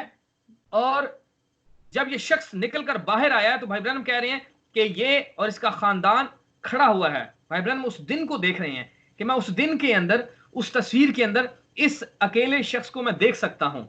और ये शख्स जो है खड़ा है, किसान है, और पूरा खानदान जो है इसके साथ खड़ा हुआ है। खानदान इसके साथ है, इसके बीवी हैं, इसके बच्चे हैं। और भाई ब्रैनम कहते हैं कि ये एक छोटे से कद का शख्स है, बड़ा ही लागर टाइप, जैसे आप समझते हैं गांव के अंदर रहने वाले लोग, मेहनत कश लोग, कमजोर सा शख्स है, कोई इतना पावरफुल नहीं है। और ब्रदर ब्रैनम बयान करते हैं कि ये वहां पर खड़ा है और देख रहा है फिलिस्तियों के 600 फौज, वो रथ जो है आगे चलता आ रहा है, और जबकि वो रथ आगे चलता आ रहा है तो उस रथ को जो है ये देख रहा है कि 600 मर्द आ रहे हैं। भाई ब्रैनम कहते हैं अपनी बीवी को देखता है और इसकी बीवी ने कपड़े इस किस्म के पहने हैं कि बाजू उसके हाथों से जो बाजू हैं यहां से कपड़े थोड़े से फटे हुए हैं उस बहन के, और बच्चे भी उसी जैसे गांव के अंदर रहने वाले लोग होते हैं उस हालत में फिर रहे हैं, और उनके रंग जो हैं भाई ब्रैनम कहते हैं इस शेमजर की बीवी और उसके बच्चों का रंग जर्द पड़ना शुरू हो गया जब इन्होंने दूर से देखा कि ब्रदर ब्रैनम कहते हैं कि ट्रम्प ट्रम्प ट्रम्प ऐसी आवाज एक आ रही है, घोड़ों की आवाज आ रही है, रथ हैं, वो एक वॉरियर हैं, जंगजू हैं फिलिस्ती, और वो जंगजू चलते आ रहे हैं, घोड़े अपने दौड़ाते हुए आ रहे हैं, इस तरफ दौड़ते चले आ रहे हैं ताकि आकर हम इस शख्स को हलाक कर सकें। और इस शख्स को ही हलाक नहीं करना, उस शख्स के साथ साथ भाई ब्रैनम कहते हैं कि ये शख्स किसान है और इसकी जमीन के ऊपर कब्जा करने के लिए इसकी फसल जो इसने काश्त की है अब वो फसल पक चुकी है, अब वो पकी हुई फसल है इसकी, और उस फसल को अब ये लेने के लिए आ रहे हैं कि शेमजर ने एक मेहनत की, फसल को लगाया, सब कुछ किया शेमजर ने। ये सब कुछ करने के बाद शेमजर वहां पर खड़ा है ताकि अपनी फसल को काट के उस गेहूं को इकट्ठा करके खत्ते में जमा करे और रख सके। और जब भी भाई ब्रैनम कहते हैं हर साल ऐसे होता, जब कभी बनी इसराइल अपनी फसल वहां पर लगाते, कुछ ना कुछ उगाते, गंदम चावल जो कुछ भी, तो हर साल ही बनी इसराइल के साथ ऐसे ही होता। फिलिस्ती आ जाते यबूसी आ जाते, क्योंकि आप देखें यहूदा ने जब जिन लोगों को छोड़ा उनके पास लिखा है कि लोहे के रथ थे, और ये जो फिलिस्ती हैं 600 फिलिस्तियों को मारा जा रहा है, ये उन सबसे आगे के लोग हैं, इनके पास सारी पावर है, इनके पास सब कुछ है, कुव्वत से ये लेस हैं, और ये ऐसे जंगजू फौजी हैं 600 फौजी कि वो आगे हैं मारने के लिए, सारी फसल को लेने के लिए ताकि जमीन पर कब्जा कर लें और शेमजर को, उसकी बीवी को, उन तमाम लोगों को वहां पर हलाक कर दिया जाए, उनको मारने के लिए आए। भाई ब्रैनम कहते हैं कि शेमजर जब सुनता है ऐसे आवाज आ रही है, घोड़ों की रथों की आवाज आ रही है और चलते आ रहे हैं, और वहां पर उनके रंग जो है वो जर्द होना शुरू हो गए कि ये क्या हो गया। क्यों? क्योंकि उनको पता था, वो हर साल इस कहानी से अब गुजरते थे कि अब हम भी मर जाएंगे, हमारी फसल भी ले ली जाएगी, हमारी जमीन भी ले ली जाएगी, हम जिंदा रहने वाले नहीं हैं। अब भाई ब्रैनम कहते हैं कि आज क्या है, आज कलीसिया का भी ऐसे ही वो जर्द रंग हो चुका है। कलीसिया पर आप गौर करें, ईमानदारों पर, बिलीवर्स पर गौर करें तो उनके रंग जर्द पड़ चुके हैं। क्यों? क्योंकि जब वो ऐसे अबलीस को, उस दुश्मन को, उन डीमंस को, उन बदरूहों को अपनी तरफ आते देखते हैं तो वो डर कर बैठ जाते हैं कि हाँ अब क्या होगा, कि ये तो मेरे बीवी बच्चों को भी मार देगा, हमारी जमीन भी ले लेगा, हमारी फसल भी ले ली जाएगी, और यहां पर हम हलाक होने वाले हैं। यहां पर वो इस परेशानी के अंदर है और बड़े दुख तकलीफ में है। लेकिन भाई ब्रैनम कहते हैं कि जैसे ही वो देख रहा है कि हाँ अब बढ़ते आ रहे हैं, फौज आती जा रही है और तकरीबन करीब तक पहुंच चुकी है कि अब वो आए, उस फसल को ले यहां से इनको मारकर वापस चले जाए, तो भाई ब्रैनम कहते हैं कि वहां पर ये शख्स खड़ा है और इस शख्स ने सोचना शुरू कर दिया कि मैं जो हूं, मैं कोई जंगजू तो नहीं हूं, ना मैंने कभी जंग लड़ी, मैंने कभी तलवार नहीं उठाई, मैंने कभी उठाकर किसी को छड़ी के साथ नहीं मारा। तो ये शख्स जो है कभी अपने बच्चों की तरफ देखता है, कभी उस फौज की तरफ देख रहा है कि हो क्या रहा है, और ऐसे भाई ब्रैनम ड्रामा करके बताते हैं। तो उसके बाद हुआ क्या, भाई ब्रैनम कहते हैं कि अपने बच्चों की तरफ देखा, बच्चों ने रोना शुरू कर दिया, बीवी परेशान, बीवी की रंगत जर्द पड़ गई है और बड़ी तकलीफ के अंदर अपने खानदान को अब वो देख रहा है, और साथ ही जब वो देखता है कि फौज भी चढ़ती आ रही है तो वो भाई ब्रैनम कहते हैं कि फौरन ही उसके अंदर ये बात आती है कि मैं कौन हूं, अपनी हैसियत को वो देखता है वहां पर कि मैं बनी इसराइल में से हूं, मैं उस वादाशुदा नस्ल में से हूं, मैं खुदा का बेटा हूं। अपने आप को आज इस तस्वीर में से, इस ड्रामे में से देखेगा कि मैं खुदा की बेटी हूं। यहां पर वो एक आम शख्स, एक आम किसान है, अपने आप को देख रहा है कि मैं कौन हूं। जब अपनी तस्वीर को वो देखना शुरू कर देता है कि मैं हूं कौन, और देखता है कि मेरा तो खतना हुआ है, इन लोगों का तो खतना नहीं हुआ, फिलिस्ती आ गए हैं, चढ़ आए हैं मेरे ऊपर, मेरी फसल को ले जाएंगे, मेरे बीवी बच्चों को मुझे मार देंगे, मेरा खतना नहीं हुआ, मेरा खतना हुआ है, मैं बनी इसराइल का हूं, मैं वादाशुदा सरजमीन में आया हूं, मैं यशुआ को जानता हूं। हम कहें हाँ हम भाई ब्रैनम से वाकिफ हैं, वो मेरे वक्त का नबी है, वक्त का पैगाम देने वाला वो है। मेरी मुलाकात यशवा से हुई है, मेरी मुलाकात जो है उस फरिश्ता के साथ हुई है। खुदा ने इतना ज्यादा काम मेरी जिंदगी के अंदर किया है। मैं मैसेज की किताब को उठाऊं, खुदा मेरे साथ बात करता है। मैं मैसेज को पढ़ूं, खुदा मेरे साथ बात करता है। मैं दुआ करूं तो खुदा मेरे साथ बात करता है। तो वो क्या है, वो बेदारी अब कहां पर गई है? अब वहां पर उसने बेदारी को सोचना शुरू कर दिया। बेदारी उसके जहन, उसके ख्यालों के अंदर आना शुरू हो गई कि मेरी बेदारी कहां गई। बेदारी तो खत्म हो गई। लोगों ने बलीम की प्रस्ती शुरू कर दी, लोगों ने अस्तारात की, बाल की प्रस्ती शुरू कर दी। और अब उसे ख्याल आ रहा है उसी बेदारी का कि हाँ, कैसे हम उस बादल के सतून के नीचे हमारे बाप दादा बयान करते हैं, उस आग के सतून के साथ साथ हम चलते थे, खुदा हमारे साथ साथ साथ था। हमारे बाप दादा ये इतनी बड़ी बड़ी गवाहियां हमारे साथ पेश करते हैं। यशवा को हमने देखा, यशवा के साथ खुदा किस तरह काम करता था। खुदा यशवा को कह रहा है कि यशवा जा और जाकर कब्जा कर और सारी जमीन तुझे मिल जाएगी। हमने ये कहानियां सुनी, हमने ये सब कुछ देखा। अब ये क्या है, सारी कहानियां उसके जहन के अंदर, भाई ब्रैनम कहते हैं, चल रही हैं। सब कुछ वो सोच रहा है कि हम हैं कौन, हम अपने मकाम, अपनी हैसियत को जाने। हम अपने आप को कह रहे हैं हम मैसेज के लोग हैं, हम मैसेज बिलीवर हैं, लेकिन हमारी बेदारी कहां पर गई है। हम अपने आप को कहें हमारे पास तो कोई चीज नहीं, हम दुआ करते हैं, खुदा साड़ी दुआ नहीं सुनता, हमारी जिंदगी में वो काम नहीं है, हमारी जिंदगी में कुछ हो ही नहीं रहा। तो ये क्या है, ये शख्स वहां पर उन्हीं चीजों को सोच रहा है, उसी पुराने रिवाइवल को याद कर रहा है। क्योंकि यशवा की किताब क्या है, भाई ब्रैनम कहते हैं ये इफ्सियों की किताब है। हम वापस उस इफ्सियों पर जा रहे हैं।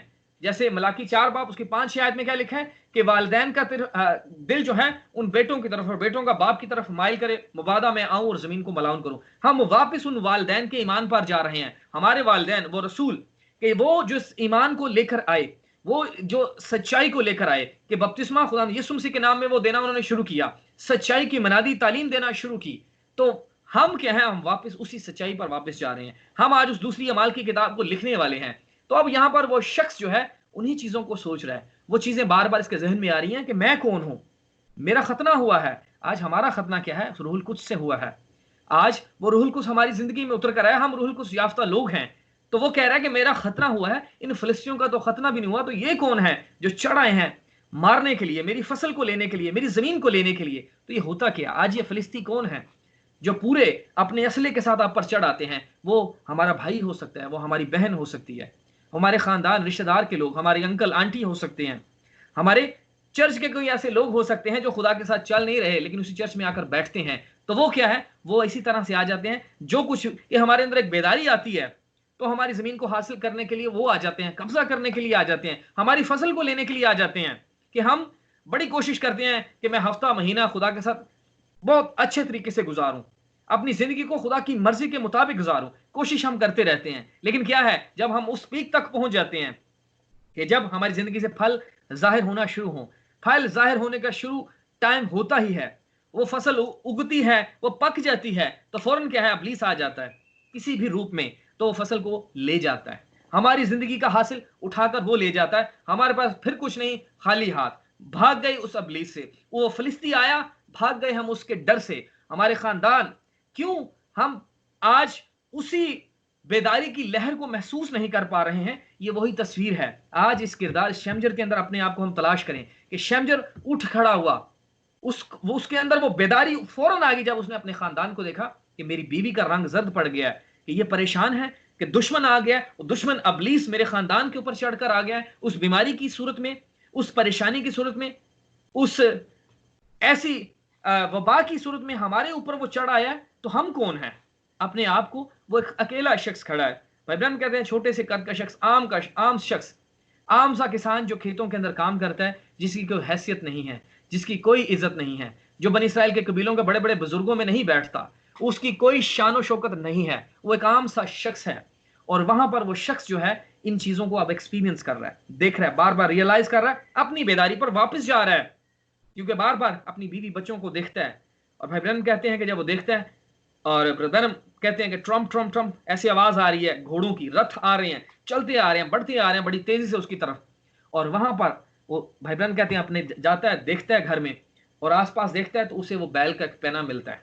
बैल का पैना जानवरों को दुरुस्त करने के लिए, उसके आगे जो है एक पीतल, छोटा सा एक टुकड़ा पीतल का लगा होता है। तो वो पीतल जो है वो उस अदालत की तस्वीर ही है। इस बात को समझिएगा कि वो अदालत को पेश कर रहा है। अब उन फिलिस्तीनियों के असल में अदालत आ चुकी है। वो पीतल का बलि के ऊपर लटकाया गया, तो वो क्या था, बहाली के लिए, छुटकारे के लिए था।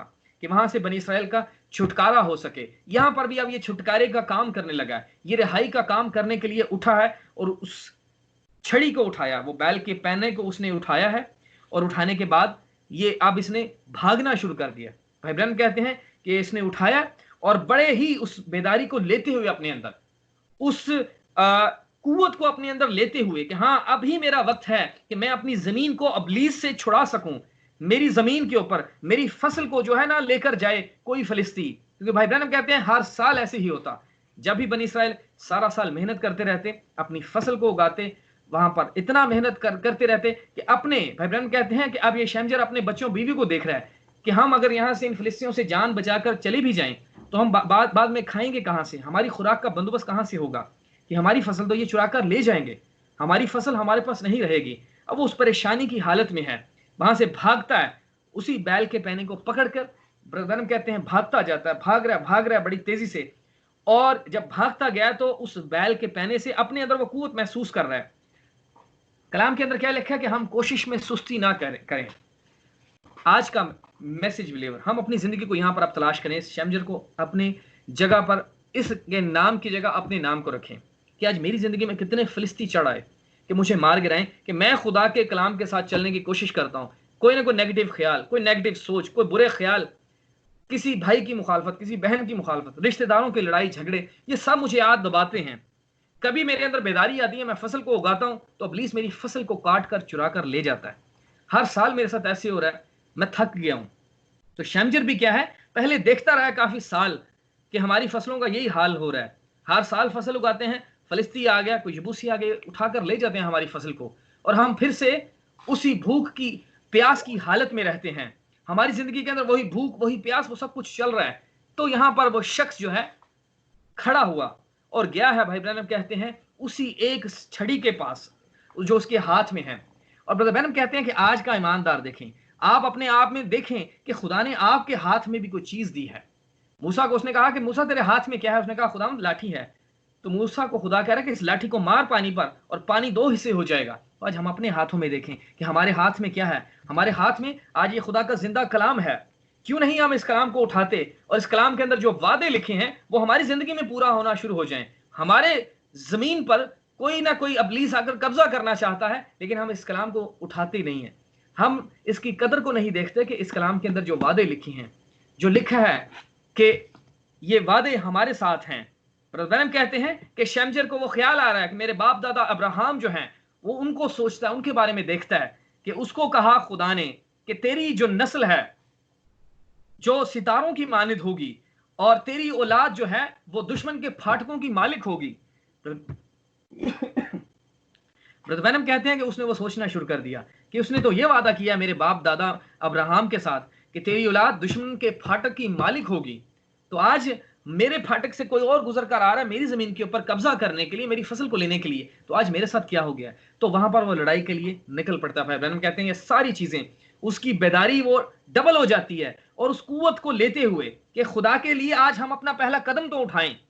हम कह रहे हैं कि हमारी जिंदगी में वो बेदारी क्यों नहीं आ रही, हमारी जिंदगी में खुदा कलाम क्यों नहीं कर रहा, हमारी जिंदगी में वो मफूकल फितरत काम हो क्यों नहीं रहे।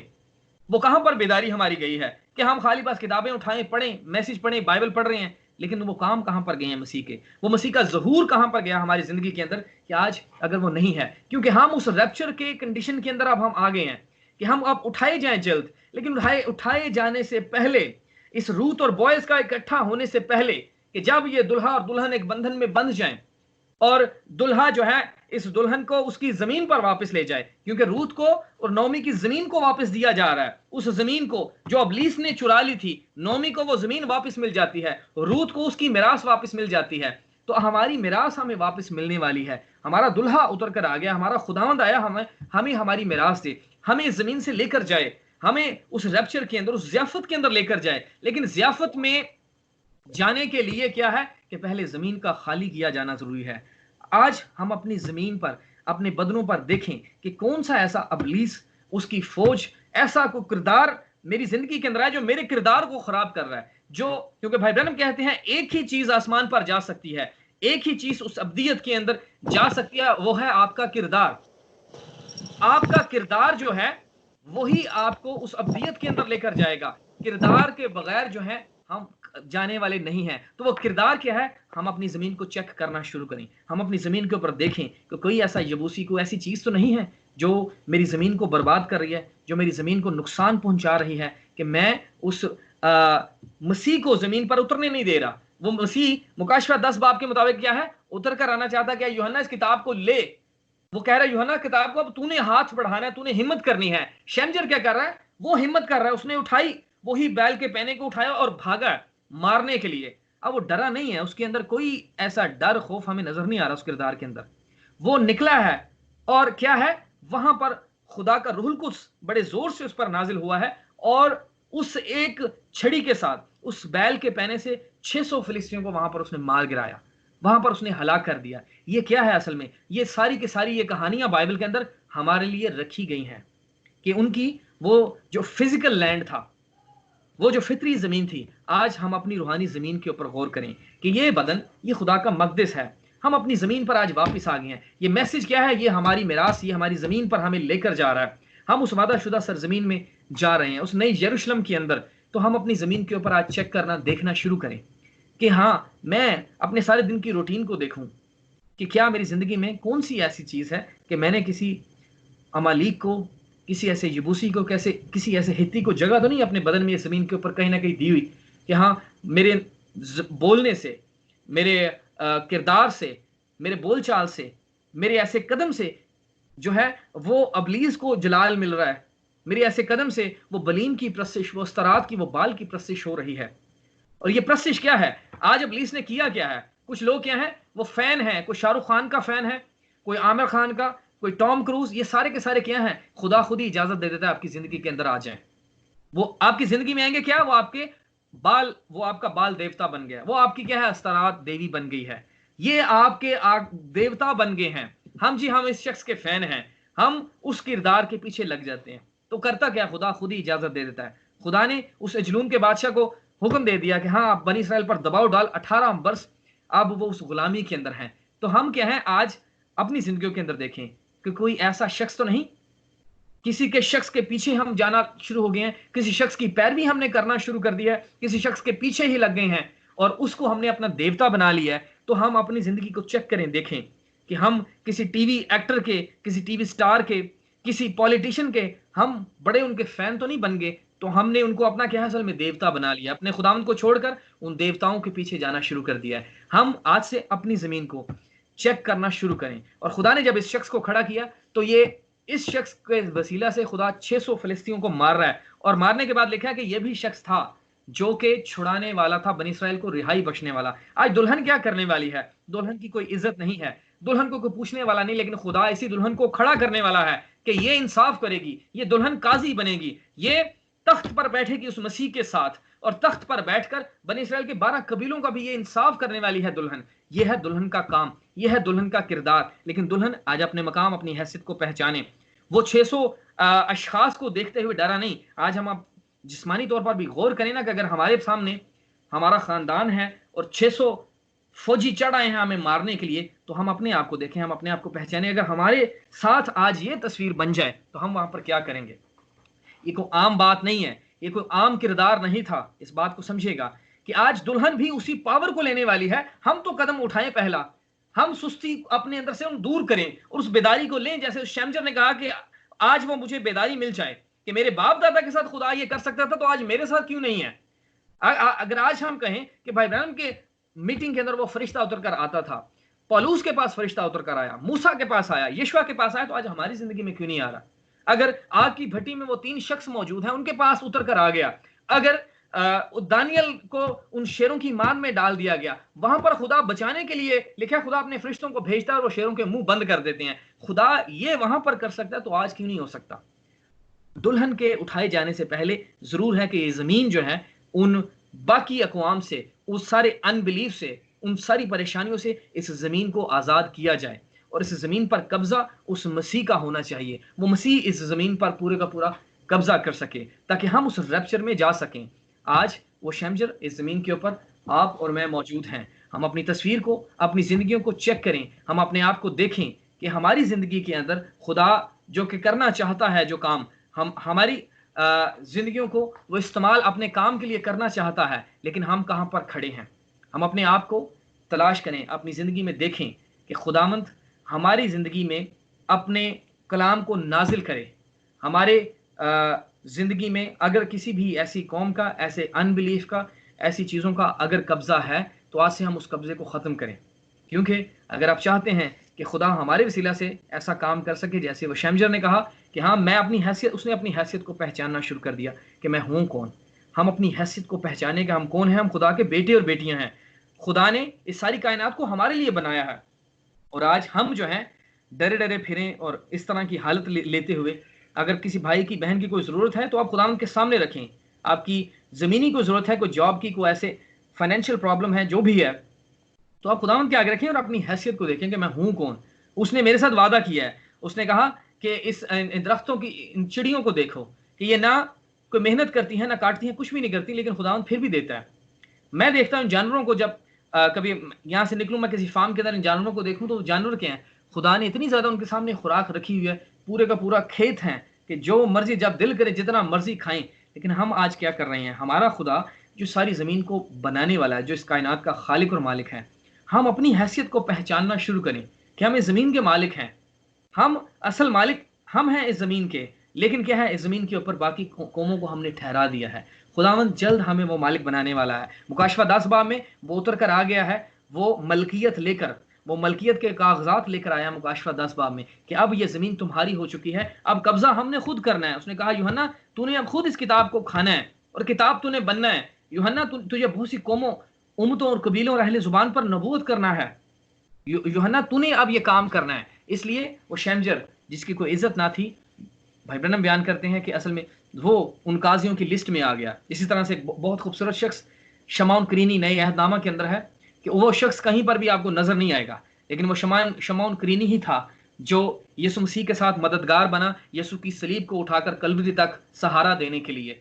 तो वो शमाउन करीनी क्या है? खिदमत चाहे उसकी थोड़ी थी। आज हम अपने आप को देखें कि हमें अपने आप को, अपनी हैसियत को कम ना करें कि हाँ, मैं तो खाली चर्च में जाकर बैठता ही हूँ, या मेरी कोई हैसियत नहीं है, मैं कलाम नहीं सुनाता, या मैं गीत नहीं गाता, मैं बस वहां पर प्रस्तिश करता, इबादत करके या एक कोने पर बैठकर मैं वापस आ जाता हूं। अपनी हैसियत को देखें। खुदा आपसे बहुत बड़े बड़े काम लेना चाहते हैं, लेकिन हम अपनी ज़मीन को खाली करें पहले हर तरह के अनबिलीफ से, और खुदा को मौका दें कि खुदा तू उतर कर आ और तू मेरी ज़िंदगी से काम ले सके। आप आज के शमजर इस ज़मीन के ऊपर हैं, आप हैं वो शमजर। आपको खुदा खड़ा करना चाहता है ताकि आप खड़े हों, और अगर वो शमजर ने 600 लोगों को मारा, तो आप आज हजारों लाखों को मारने वाले हैं। लाखों अबलीसी, वो स्पिरिट्स, वो बदरूहें आपके ऊपर चढ़ना चाहती हैं, आपको हलाक करना चाहती हैं, लेकिन खुदावंद आपके लिए खड़ा है। अगर वो शमजर को वो जोर बख्श सकता है, तो आज वो अपने बेटे और बेटियों के साथ है। अपने आप को, क्योंकि आप देखें, अब्राहम का लूत से अलग होना जरूरी था। लूत साथ साथ चलता रहा, खुदा ने अब्राहम के साथ बात नहीं की। पैदाइश में आप पढ़ सकते हैं, खुदा बात ही नहीं कर रहा अब्राहम के साथ। जब अब्राहम अलग हुआ लूत से, तो फिर अब्राहम के पास खुदा उतर कर आ गया है, इससे पहले नहीं। तो आज हम अपनी जिंदगी में देखें कि कोई ऐसा लूत तो नहीं हमारी जिंदगी में, क्योंकि लूत कौन था? अब्राहम का रिश्तेदार था। किसी ऐसे रिश्तेदार को मैंने साथ रखा है जो कि खुदा को उतरने नहीं दे रहा मेरी जिंदगी के अंदर। कोई ऐसा लूत तो नहीं है, कोई ऐसा काम तो नहीं मेरी जिंदगी के अंदर चल रहा जो कि खुदा को उतरने नहीं देता, क्योंकि खुदा तभी उतर कर आएगा जब हमारी जमीन से वो यबूसी, वो अमालिक, वो हित्ती, वो अमूरी, वो फिरजी, सबको आप मार गिराएंगे।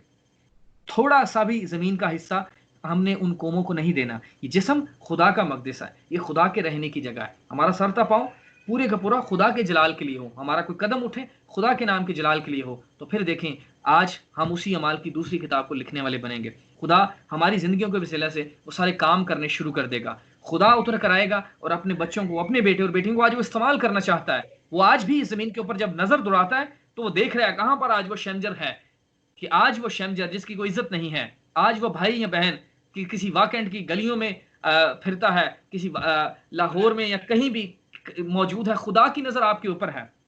खुदा आपके ऊपर वो फोकस किए हुए है कि कब मेरा बेटा और बेटी जाहिर हो, उस शमजर की तरह खड़ा हो जाए और कहे कि हाँ खुदा मैं हाजिर हूं, और जो कुछ है पास उसको उठाए। वो भाई ब्रह्म कहते हैं कोई ट्रेंड नहीं था लड़ाई करने के लिए, उसको पता ही नहीं था। उसने कहा मैं तो कभी लड़ा नहीं हूं, मैंने तो किसी कुत्ते को नहीं मारा, मैं तो इस लायक ही नहीं हूं कि मैं जंग कर सकूं, मैं लड़ सकूं, मेरी प्रैक्टिस नहीं है। तो आज आप देखें हमारी प्रैक्टिस नहीं है कि हम किसी सेमिनरी से पढ़ कर आए हैं, हमने बड़े साल इस कलाम को सीखा है और फिर जाके आज बयान कर रहे हैं। किसी सेमिनरी से हम सीखे नहीं हैं। आज मैसेज में जो प्रस्तार हैं, जो गीत गाने वाले भाई हैं, इन्होंने को राग सीखे नहीं है, या जगह बजगह जाके से सीख के आए हैं और हम जो है आज प्रशिश कर रहे हैं। आप वो राग सीखे हुए भाई बहन नहीं इस जमीन के ऊपर हैं। आप क्या हैं? आप डायरेक्ट उस खुदावंद से सीखे हुए लोग हैं। वो खुदावंद ही सिखा रहा है, उतर कर रहा है और शमजर को कह रहा है कि हाँ तू उठा, जो कुछ तेरे हाथ में है, तेरे अंदर से होकर मैं लड़ूंगा इन फिलिस्तीनियों के साथ। तो आज भी अगर आप खुदा की प्रशिश इबादत करना चाहते हैं लेकिन कर नहीं पा रहे, कुछ हो नहीं पा रहा, उस बेदारी को देखें कि वो बेदारी फिर से उतर कर आना चाहती है हमारी जिंदगी के अंदर। वो खुदा चाहता है कि आपके होंठों को इस्तेमाल करे, वो खुदा चाहता है आपके हाथ उठे, आपके हाथों को इस्तेमाल करे, आपके कदमों को वो इस्तेमाल करना शुरू कर दे। और भाई ब्रैनम कहते हैं कि असल में हमने आज इंडिविजुअली ही उस रैप्चर के अंदर जाना है। एक शख्स ने, वो पूरा खानदान भी हमारा हो सकता है अगर खुदाम की ताबेदारी में है, क्योंकि भाई ब्रैनम कहते हैं कि हमने उस यस्सु के जो ब्रैनम कहते हैं कि वो ब्लडी स्टेप्स जो हैं, वो खून के कदम जो हैं, आज हमारे कदम उन खून के कदमों के ऊपर आने हैं, फिर जाके हम उस रैप्चर के अंदर शरीक होंगे। हमने उस यस्सु की पैरवी, वो लहू लुहान जो कदम हैं, वो फुट स्टेप्स जो हैं, आज हमने उस लहू के कदमों पर चलना शुरू करना है ताकि हम उठाए जाएं, उस रैप्चर के अंदर शरीक हो सके, हम अपनी जमीन को आजाद कर सकें। हम अपनी जमीन को मौका ना दें कि कोई भी ऐसा शख्स आकर इस पर बसेरा करे। वो खुदावंद है जो हमें उठा खड़ा करेगा और हमें आज वो जोर बख्शेगा। ये मैसेज को खाली आप मैसेज ना लें कि हमने 1 घंटा 1.5-2 घंटे बैठकर बस पैगाम सुन लिया है, बल्कि हमारी जिंदगी में ये चीजें हकीकी बने, ये हकीकत बने, ये हकीकत बननी चाहिए। खाली गल्ला ही ना बस होने कि मैं भी कलाम सुनाया और मैं भी बस गल्ला करके तो चले जावा, तुसी भी सुने तो बस सुन के चले जाओ। नो, बल्कि जब भी हम अपना वक्त दे रहे हैं खुदा को, तो हम देखें कि हम खुदा के साथ और आगे बढ़ रहे हैं और आगे बढ़ते जा रहे हैं, हमारे कदम खुदा की तरफ बढ़ रहे हैं या नहीं, कि हम बस सुनिया कलाम तो सुन के बस उस बाद थोड़ी देर के लिए बेदारी रही जिंदगी के अंदर, बाद में बेदारी खत्म होगी। लेकिन अपनी जगह अपने आप को आज देखें कि हाँ, इस चीज पर गौर करें कि मेरी जमीन पर तो इतनी इब्लीस की फौजें रोज चढ़ना चाहती हैं कि जो कुछ मेरे अंदर बेदारी आए, मेरी फसल को काट के वो ले जाएं। बनी इसराइल के साथ यही होता रहा बहुत साल, लेकिन एक वक्त आ गया जब वो बेदारी डबल होगी उस शमजर के अंदर। और शमजर ने कहा अब जो है मैं अपने बीवी बच्चों को ऐसे भूखा नहीं रखना चाहता कि आज के बाद जब ये मेरी फसल को लेकर चले जाएं और फिर से हम भूख और प्यास की हालत में जिंदगी बसर करें। नहीं, हमारे पास क्या है? वो 1200 मैसेज हैं वो नबी के, हमारे पास वो खुराक आ गई है। ये नहीं कि वो खुराक हमसे इब्लीस चुराना शुरू कर दे कि हम जो कुछ किताब को पढ़ें सीखें, उस किताब की बेदारी जिंदगी से अगले दिन खत्म। वो क्या है? बेदारी आई, इब्लीस उस फिलिस्तीनियों को भेजता है, बेदारी लेकर चला गया जिंदगी से। हम अपनी जिंदगी में उस बेदारी की लहर को आने दें, अपनी जिंदगी में उस खुदाम की कुदरत को आने दें। वो चाहता है हमारी जिंदगी में काम करना, वो इंतजार कर रहा है, क्योंकि लिखा है खुदा रूह है। खुदा ने इस बदन को अपने लिए बनाया है कि हमारी जुबान को इस्तेमाल करे, हमारे हाथों को, हमारे बदन को इस्तेमाल करे, इसके अंदर से होकर वो काम करना चाहता है। अपनी हैसियत को पहचाने। आइए अपने सरों को झुकाते हैं और अपनी हैसियत को देखें कि मैं हूं कौन, कि मैं एक खाली जबरान गिल नहीं हूं, कि मैं खाली जस्ट ये नहीं हूं भाई शमाओ नहीं हूं, मैं अकेला भोला नहीं हूं, बल्कि मैं अपनी जिंदगी में देखूं, अपने आप अपने नाम खोलें और तलाश करें इस किरदार के अंदर से कि वो शमजर क्या है। कोई इज्जत नहीं है उस शख्स की, कोई उसे जानता नहीं है, लेकिन खुदा ने उसी शख्स को खड़ा किया कि वो बनी इसराइल को रिहाई बख्शे। वो काजी बन गया। हम आज जो है, हम भी उन काजियों की लड़ी के अंदर हैं। तो उसने कहा कि तुम भी मेरे साथ तख्त पर बैठकर बनी इसराइल के 12 कबीलों को इंसाफ करोगे। तो खुदा हमें वो काजी बनाना चाहता है। खुदा ने इस शख्स को उठाया और काजी बना दिया। उस शख्स ने हिम्मत की और अपनी बेदारी को देखा कि मैं हूं कौन, मेरा खतना हुआ है और इन फिलिस्तीनियों का खतना नहीं हुआ। आज हमारा खतना उस रूह को उसने आकर किया है और वो हमारे साथ बात करना चाहता है, हमारी जिंदगी को इस्तेमाल करना चाहता है। इस जमीन पर हर तरह के यबूसी को, हर तरह की ऐसी कौम को मार गिराएं आज, और उसी यस्सु के लहूलुहान कदमों के पीछे चलना शुरू करें, ताकि जैसे उसने उस ताज को हासिल कर लिया, आज हम उस ताज को अपनी जिंदगी में हासिल कर सकें। वो हमारे लिए सब कुछ करना चाहता है, लेकिन हम अपने मकाम को पहचाने जिस वक्त में हम रह रहे हैं, इस वक्त के पैगाम को, वक्त की आवाज़ को जाने पहचाने कि खुदावंद आज तो मुझे उठा खड़ा कर, कि खुदावंद मैं कर सकता हूँ। उस शख्स ने भी कहा कि हाँ खुदावंद मैं कर सकता हूँ, और उसी बैल के पैने को उसने उठाया और उसने जाकर 600 फिलिस्तीनियों को मार दिया। दुआ करते हैं। आसमानी बाप, खुदाम यीशु मसीह के नाम में हम तेरा शुक्रगुजार हैं। तो कितना ही अजीम खुदावंद है, और खुदाम प्यारे मसीहा, हर ज़माना के अंदर खुदा तूने अपने लोगों को खड़ा किया है इसी काम से शख्स को खुदा तूने खड़ा कर दिया ताकि तेरे नाम के लिए, तेरे नाम के जलाल के लिए इस्तेमाल हो सके। और खुदा तूने उसे वो जोर बख्श दिया प्यारे मसीहा कि उसने खुदा वहाँ पर उसे एक छड़ी से उन 600 लोगों को मार दिया। खुदावंद आज हमारे अंदर भी तूने वो कुव्वत रखी हुई है, वो ताकत तूने हमारी ज़िंदगी में रखी हुई है कि हम ऐसे बदरूहों को, ऐसे इब्लीस की ताकतों को, कुव्वतों का खुदा प्यारे मसीहा हम मुकाबला कर सकें और अपने जिस्म पर किसी ऐसी चीज़ को गालिब ना आने दें।